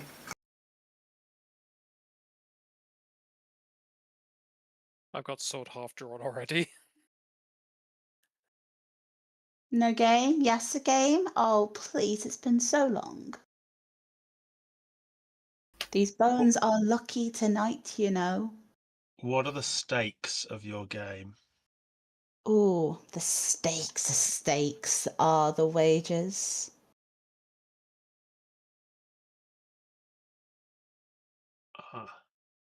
Let me check.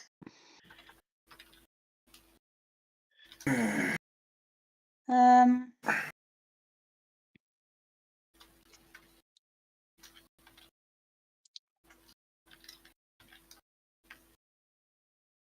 This is you throw dice.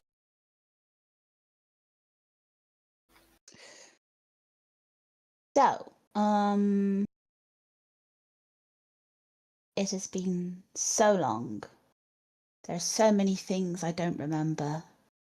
Maybe you can let me see them as you see them.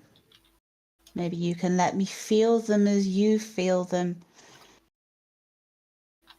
Maybe I can have a taste of how life is again. If you care to wager that for my secrets. You wish for knowledge, and I may have it.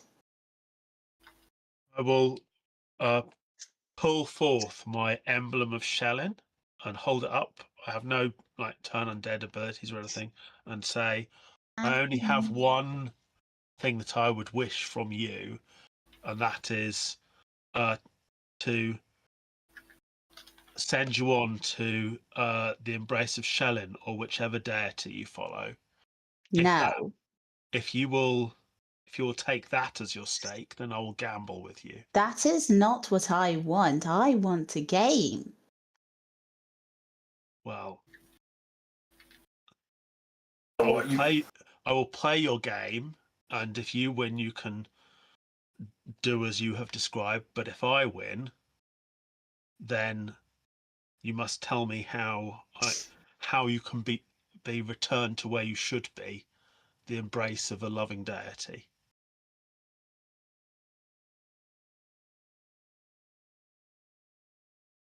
Mm-hmm.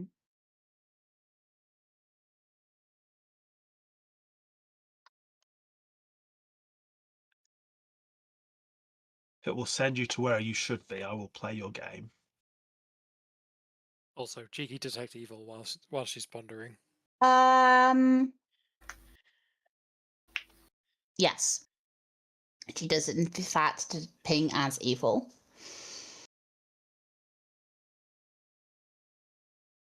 I need a game first.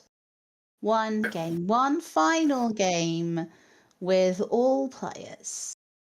what is your game? Is it Odds and just evens.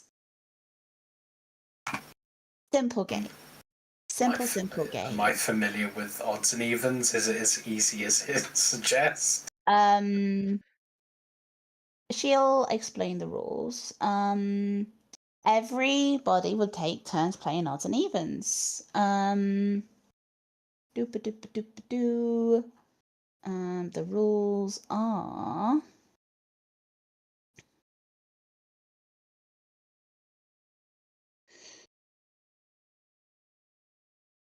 Here we go. So it's a game that uses 6-sided dice. The round begins with the first player claiming odd or even. The second player then decides the number of throws in the round, minimum of 2. The players then alternate making these throws, each rolling 3d6 to generate a number. All of the resulting numbers are added together, and if the final total matches the first player's odd or even claim, that player wins the round. If the final result doesn't match, then the second player wins the round. So, for example, Sebastian were to claim odds. He and this ghost roll 2 rounds. His number ends up being 31. It would be odd. He would win the round if let me see. Sorry, all player- of the resulting numbers are added together, and if the So- final total, yeah.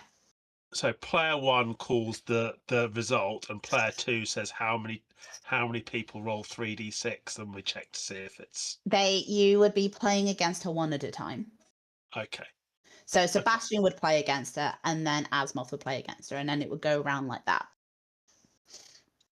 And Okay. what she's saying is that if the players, what she'll say is that if you win, then you may take a secret from her, and if she wins, she may take Sounds like she's gonna do some like life force sucky $10 thing.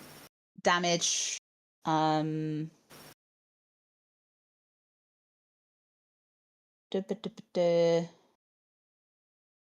me check how her ability works.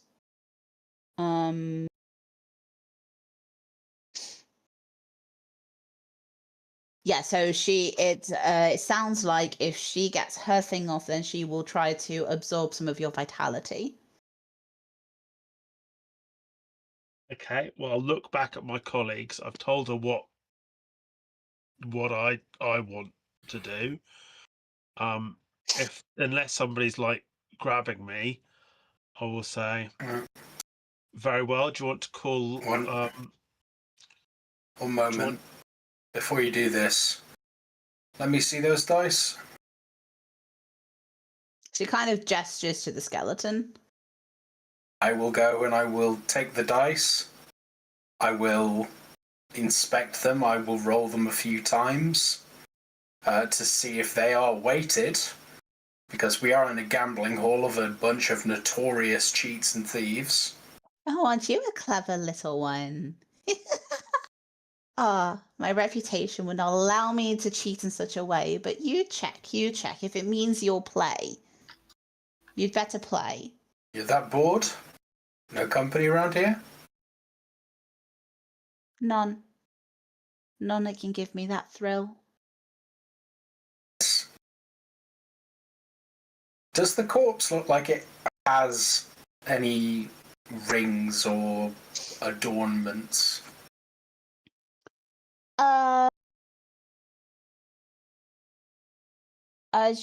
You have a look, and there's a lot of the non-magical stuff is worn away. You do see that there is a silver I can ring. flick on detect magic as well. So there is a silver ring on her hand.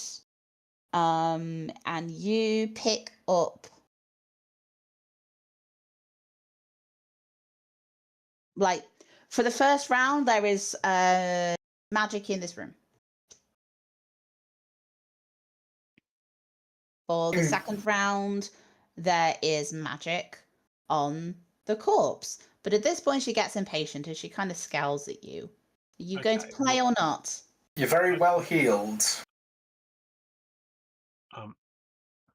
As I've told you what I want. If you're happy with those stakes, I will play your game. I've heard what you want, but this is a game with everyone. All of you are playing, right? It's such a fun game. I'm afraid I must decline. No.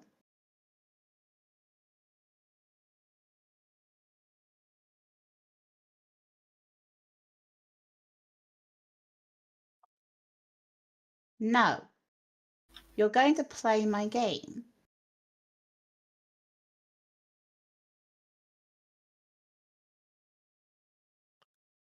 Tell you what. I'll play in my friend's stead. No, all of you are playing. I'm the priest of the lucky god. That is my privilege and my right. That's all well and good. But that's not enough. I'm going to attempt some diplomacy. Albrecht will say,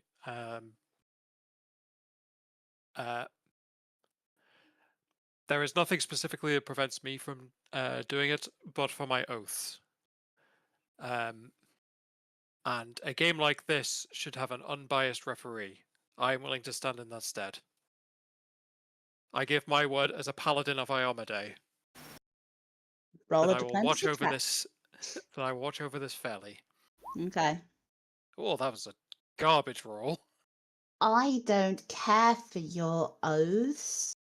I don't care for whatever little rules you made yourself. I want a game and I want all of you.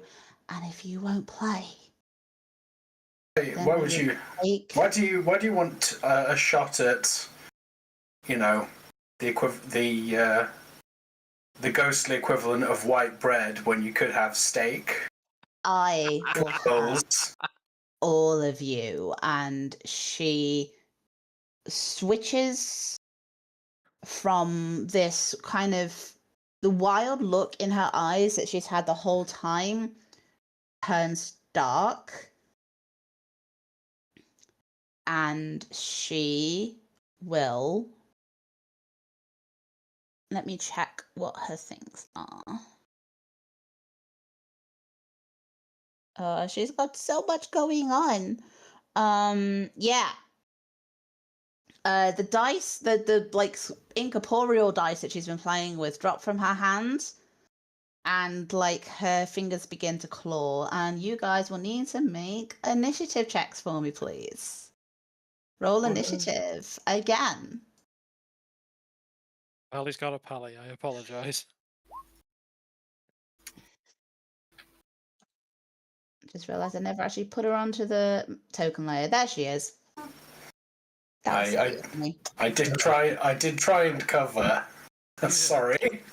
So I'm discharging my heightened awareness, and mine's got an additional +4 on it. Okie dokie. And mine's vanished off, but it was a 2. As in a natural 1 + 1. Oops. Let me Yeah, I was add reading you through going there. like, there's nothing specifically in my paladin oaths, but I feel like a Hell Knight entrusting their lives to a game of chance goes against the spirit somewhat. Unfortunately, the way she's written, this was inevitable unless you played. I was trying to play, but no, it was an all or nothing kind of deal, I'm afraid. Yeah, no, that's fair enough. So, top of the round, Gideon, there is a ghost in front of you. Righty-o. Okay, it's if it's fucked, I'm gonna slap a You're a strength build, Sebastian, aren't you? Yes. Cool. Get a bull strength on you. Crazy talk. Am I wearing the right t-shirt? Yeah, you are. Hell yeah. Okay, cool. Remind me all of what kind of weapons you have. Rapiers. No, as in, like, are they mundane ones or are they magical ones? Magical rapiers, one mithril. Rapier. Yeah. I have a magical glaive. I just got these hands. I'm sorry, Asmos. I have smite. Okay, cool. This will be great.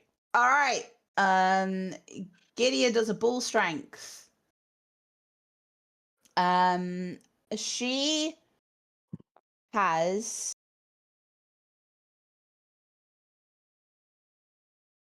oof. Let's see. Sorry, the problem is that her stat block goes onto 2 different pages, which is annoying. So she is most angry at Albrecht because Albrecht was the one that refused to play. So, but he's also behind there. Sebastian did agree to play. So she is going to probably come to here and is going to try and do... Why are you doing that? A touch attack against a Gideon. So that is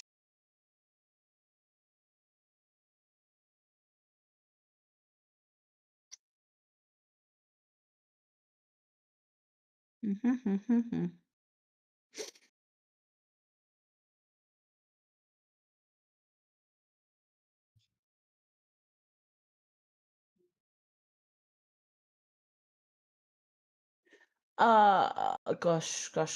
Gosh. Okay. Oh boy, that's fun. Yeah. So that's a 28 against Gideon On touch. on a touch attack. Fuck my life. Yeah, that hits. Right. Cool. Roll roll a fortitude save for me. Believe in you. You can do this.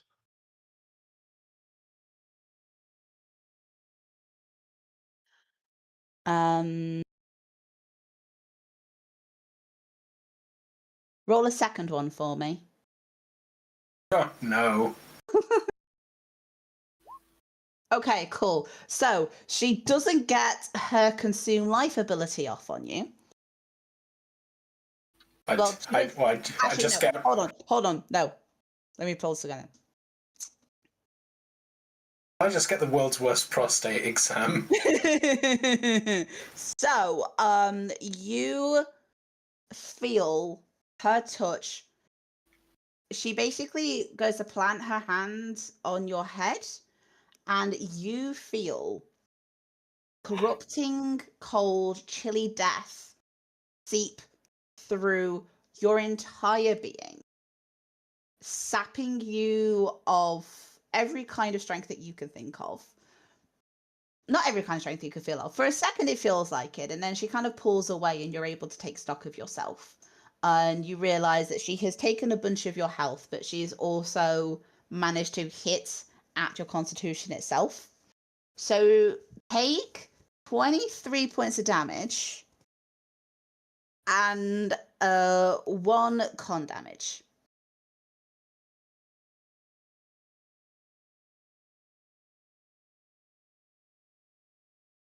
What did I do to you? What the fuck? She hisses at you. And now it is Asmoth's turn. Asmoth is the one that she wanted, but he wasn't far enough Alberic. away. And Alberic. She wanted Alberic, but he was a little bit too far away in that moment. I actually could have thrown at him. Oh well. This fucking asshole. All right. May the inheritor grant you peace. Smite 200 power attack. All right, go for it. 30. 30 will hit. Oof. All right, cool. The fun thing is that her little hold on, does that ability, does she get the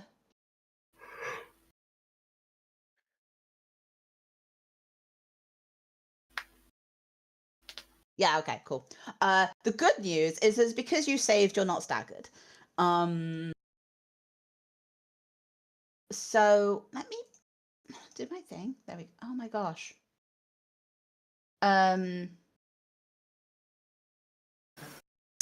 Is Whist within line of sight able to use some of that arcane magic to heal me? Whist will definitely be able to do that at some point. Why are you not? Oh my gosh, the token's gone weird. Right, okay. Why is that 60 applied to? Okay. I'm going to need a bit of paper to note this down. Here we go.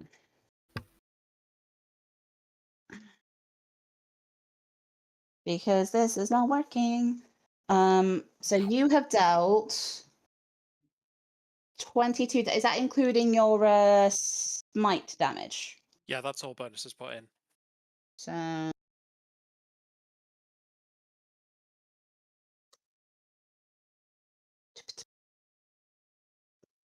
makes sense.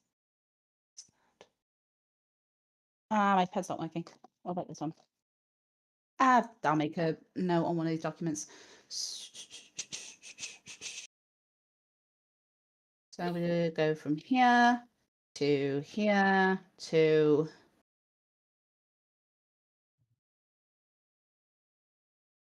There we go. All right, that's a hit points. Anything else with your turn? That's me done. Okay, cool. Who's next up? That's Muff. It's me. Well, I don't know nothing about this, so I'm gonna see.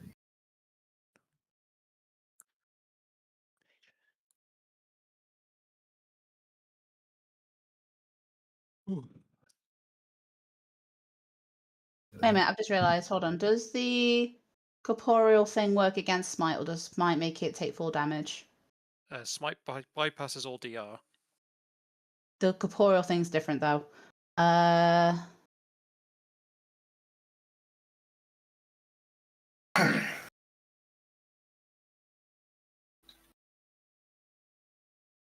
So incorporeality just means you take half damage from everything unless it's force or ghost touch. Yeah, okay, cool. So it's actually...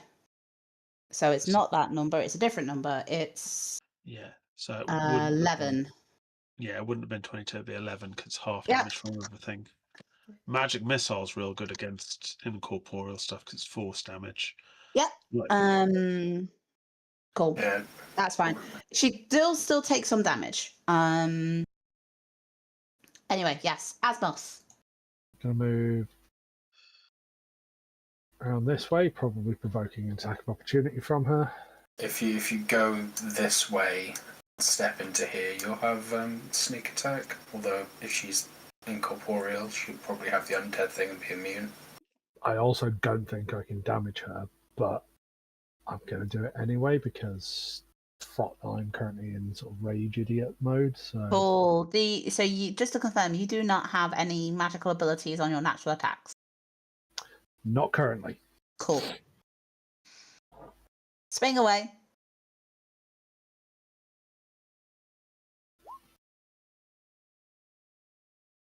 I'm going to assume And that does nothing you anyway. pass through what feels like cold air and cold mist. Like, it sends a shiver up your arm when you do it, but otherwise she doesn't seem to be harmed. Yeah, I thought as much. Sebastian, it's your turn. okay.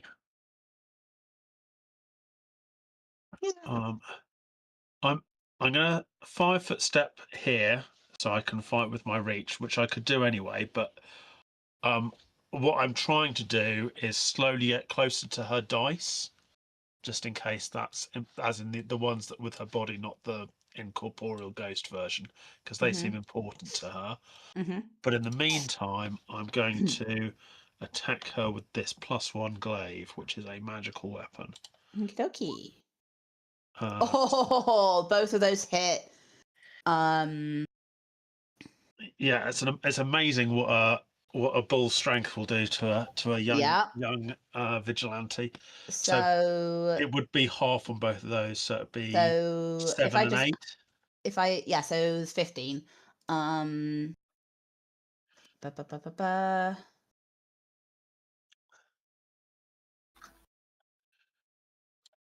Cool. Yeah. She hisses in anger at this.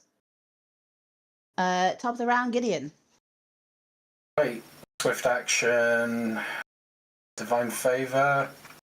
Okay. I'm gonna go ham. Go for it.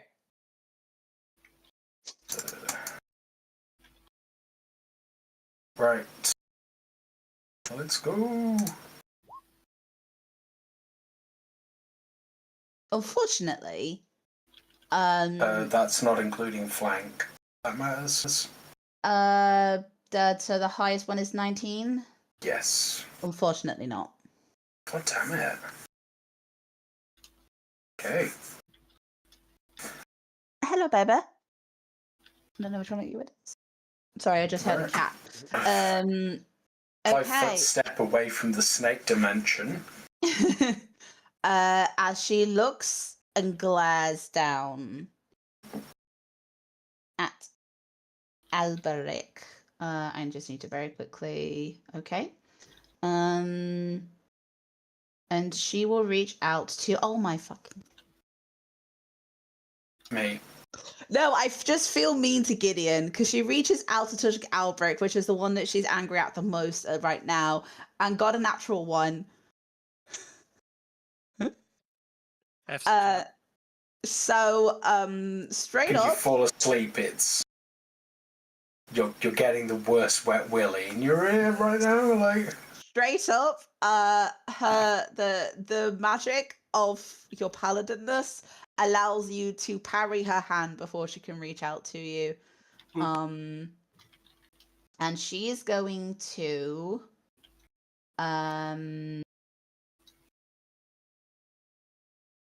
at that probably dart here and then here to be behind you and out of the range, and hopefully out of other people's range. She kind of passes through the wall as she goes. She does, however, trigger attacks of opportunity as she does this. So actually, she technically triggers attacks of opportunity from all of you, but one of you isn't going to be able to hit. I'm sorry, Asmoth. That hits. So that does... Smitey boy does smiting. All right, cool. All of those hit. I'm going to need a calculator. Mine does 7 after it's reduced. Mine does 7 8 after it's reduced. Yeah. Okay. Because I'm +2 from Divine Favour. Mine does 8 after reduction. Oh my gosh. Okay, hold on. So let me just do 13, I think. 12 plus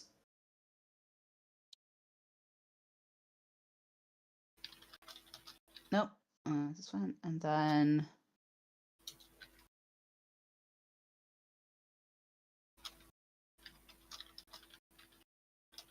divided by 2. Cool. Jointly, describe how you destroy and decimate this ghost. As she screeches and goes to fly around Albrecht, raising up her hands with chilly energy in order to try and consume his life force. Because between the 3 of you with this attacks of opportunity, you will destroy her. So just describe to me how you do this. Maybe I use the magic head of this glaive to kind of pin her down, while the other 2 do whatever cool strikes they're doing into her. Yeah, before she moves. Then, you're able to pin her to the table. Yeah, with the glaive, and let the other 2 do their cool strikes. Yeah. And I guess I stab the rapier in to immobilize her further, and then it's heads for everybody.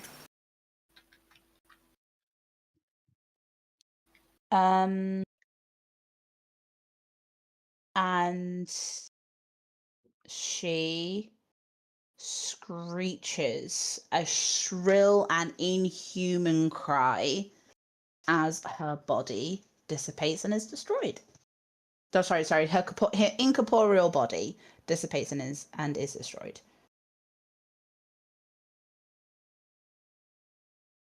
Let me just double check. Thing.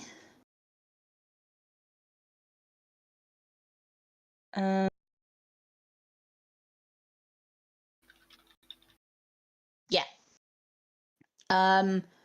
As she dies, the hall goes still. Okay.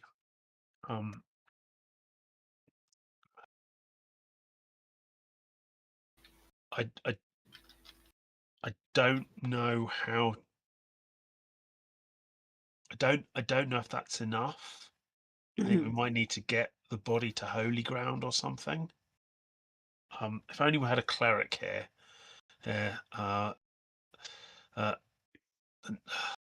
Sorry, Wist. I know you're an amazing wizard, but at this point we don't really need a religious. Gideon, do you know anything about these haunting creatures? Anybody wants to make a religious check for me for undead stuff?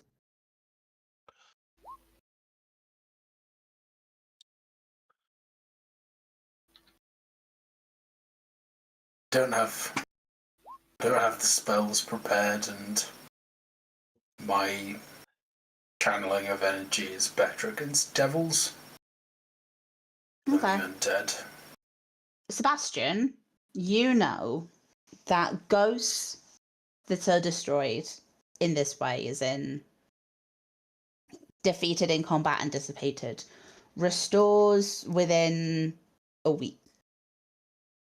Even the most powerful spells are usually only temporary solutions. The only way to permanently destroy a ghost is to determine the reason for its existence and set right whatever prevents it from resting in peace. The exact means vary with each spirit and may require research, blah, blah, blah, blah. So she will stay restless until Something happens. something happens. When we've finished this portion of our quest, I will take this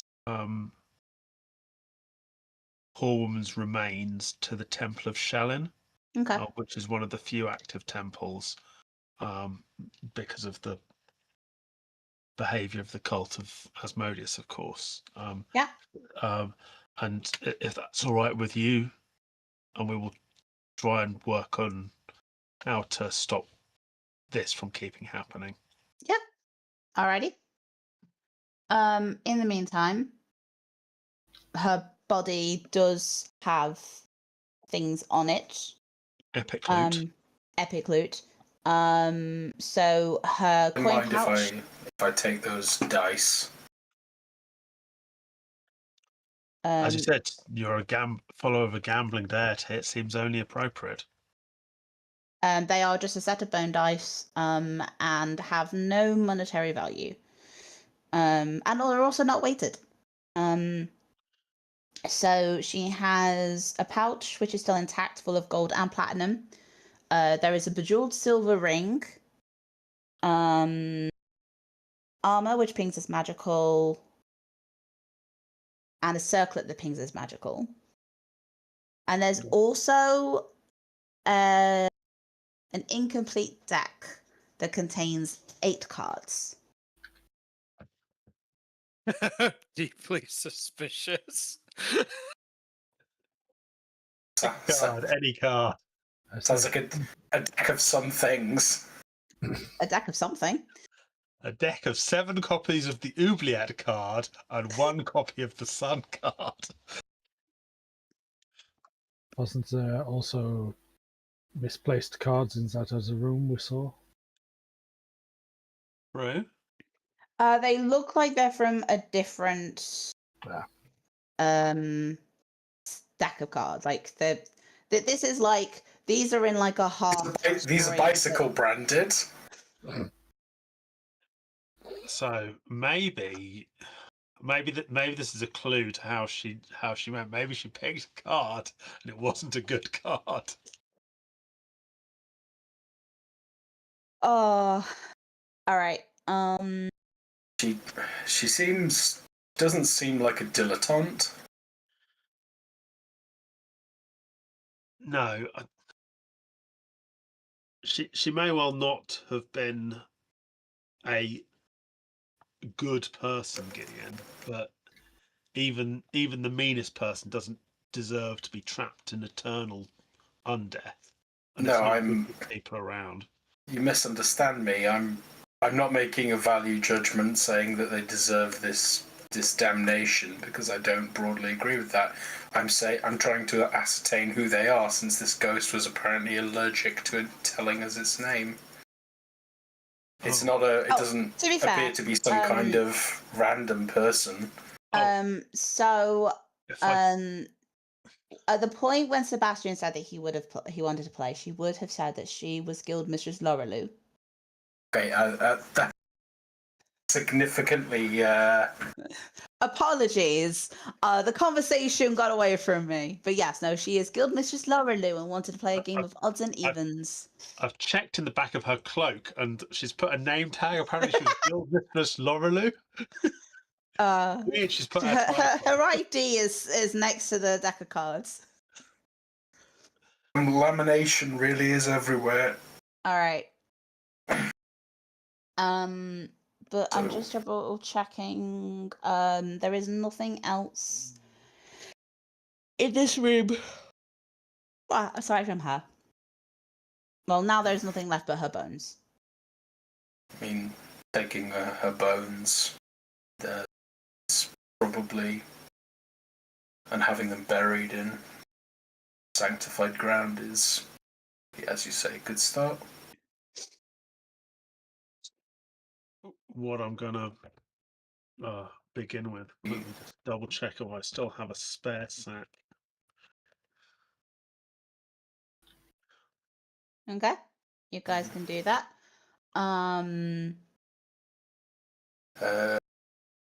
Yeah, I assume that okay, so she's got a small magical armor circlet and a partial deck of cards. How much was in her pocket? Sorry? How much was on her? I've added it to your loot total already. So from here, she had 240 gold and 119 platinum pieces, which has been added to the monetary value in the loot channel already. To a baller like me that prefers platinum, like a woman of taste. Look, when you end up being that rich, I also forgot to add on the bejeweled silver ring. There we go. At some point, you guys are going to need to do all of the Arcana checks and appraise checks to work out how much all of this stuff is worth. But until then, we really need our mighty wizard for all the Arcana checks. So. Yeah. What I may say, because you've explored a good chunk of this already, and the ways that you can go from here are going to cause more investigation like this, but we are getting close to 10. So I think now might be a good time to call it, if that's okay with you guys. Yeah, no, I'm quite happy with an early finish. I'm a little tired. If that's all right with everyone else. Right by me. Yeah, feels like we've had 2 boss fights. Yeah. Yeah, that ghost was not nice. That was a nasty move that she did. It's an normal ghost, bad enough with the corrupting touch, and then she's got an additional thing on top.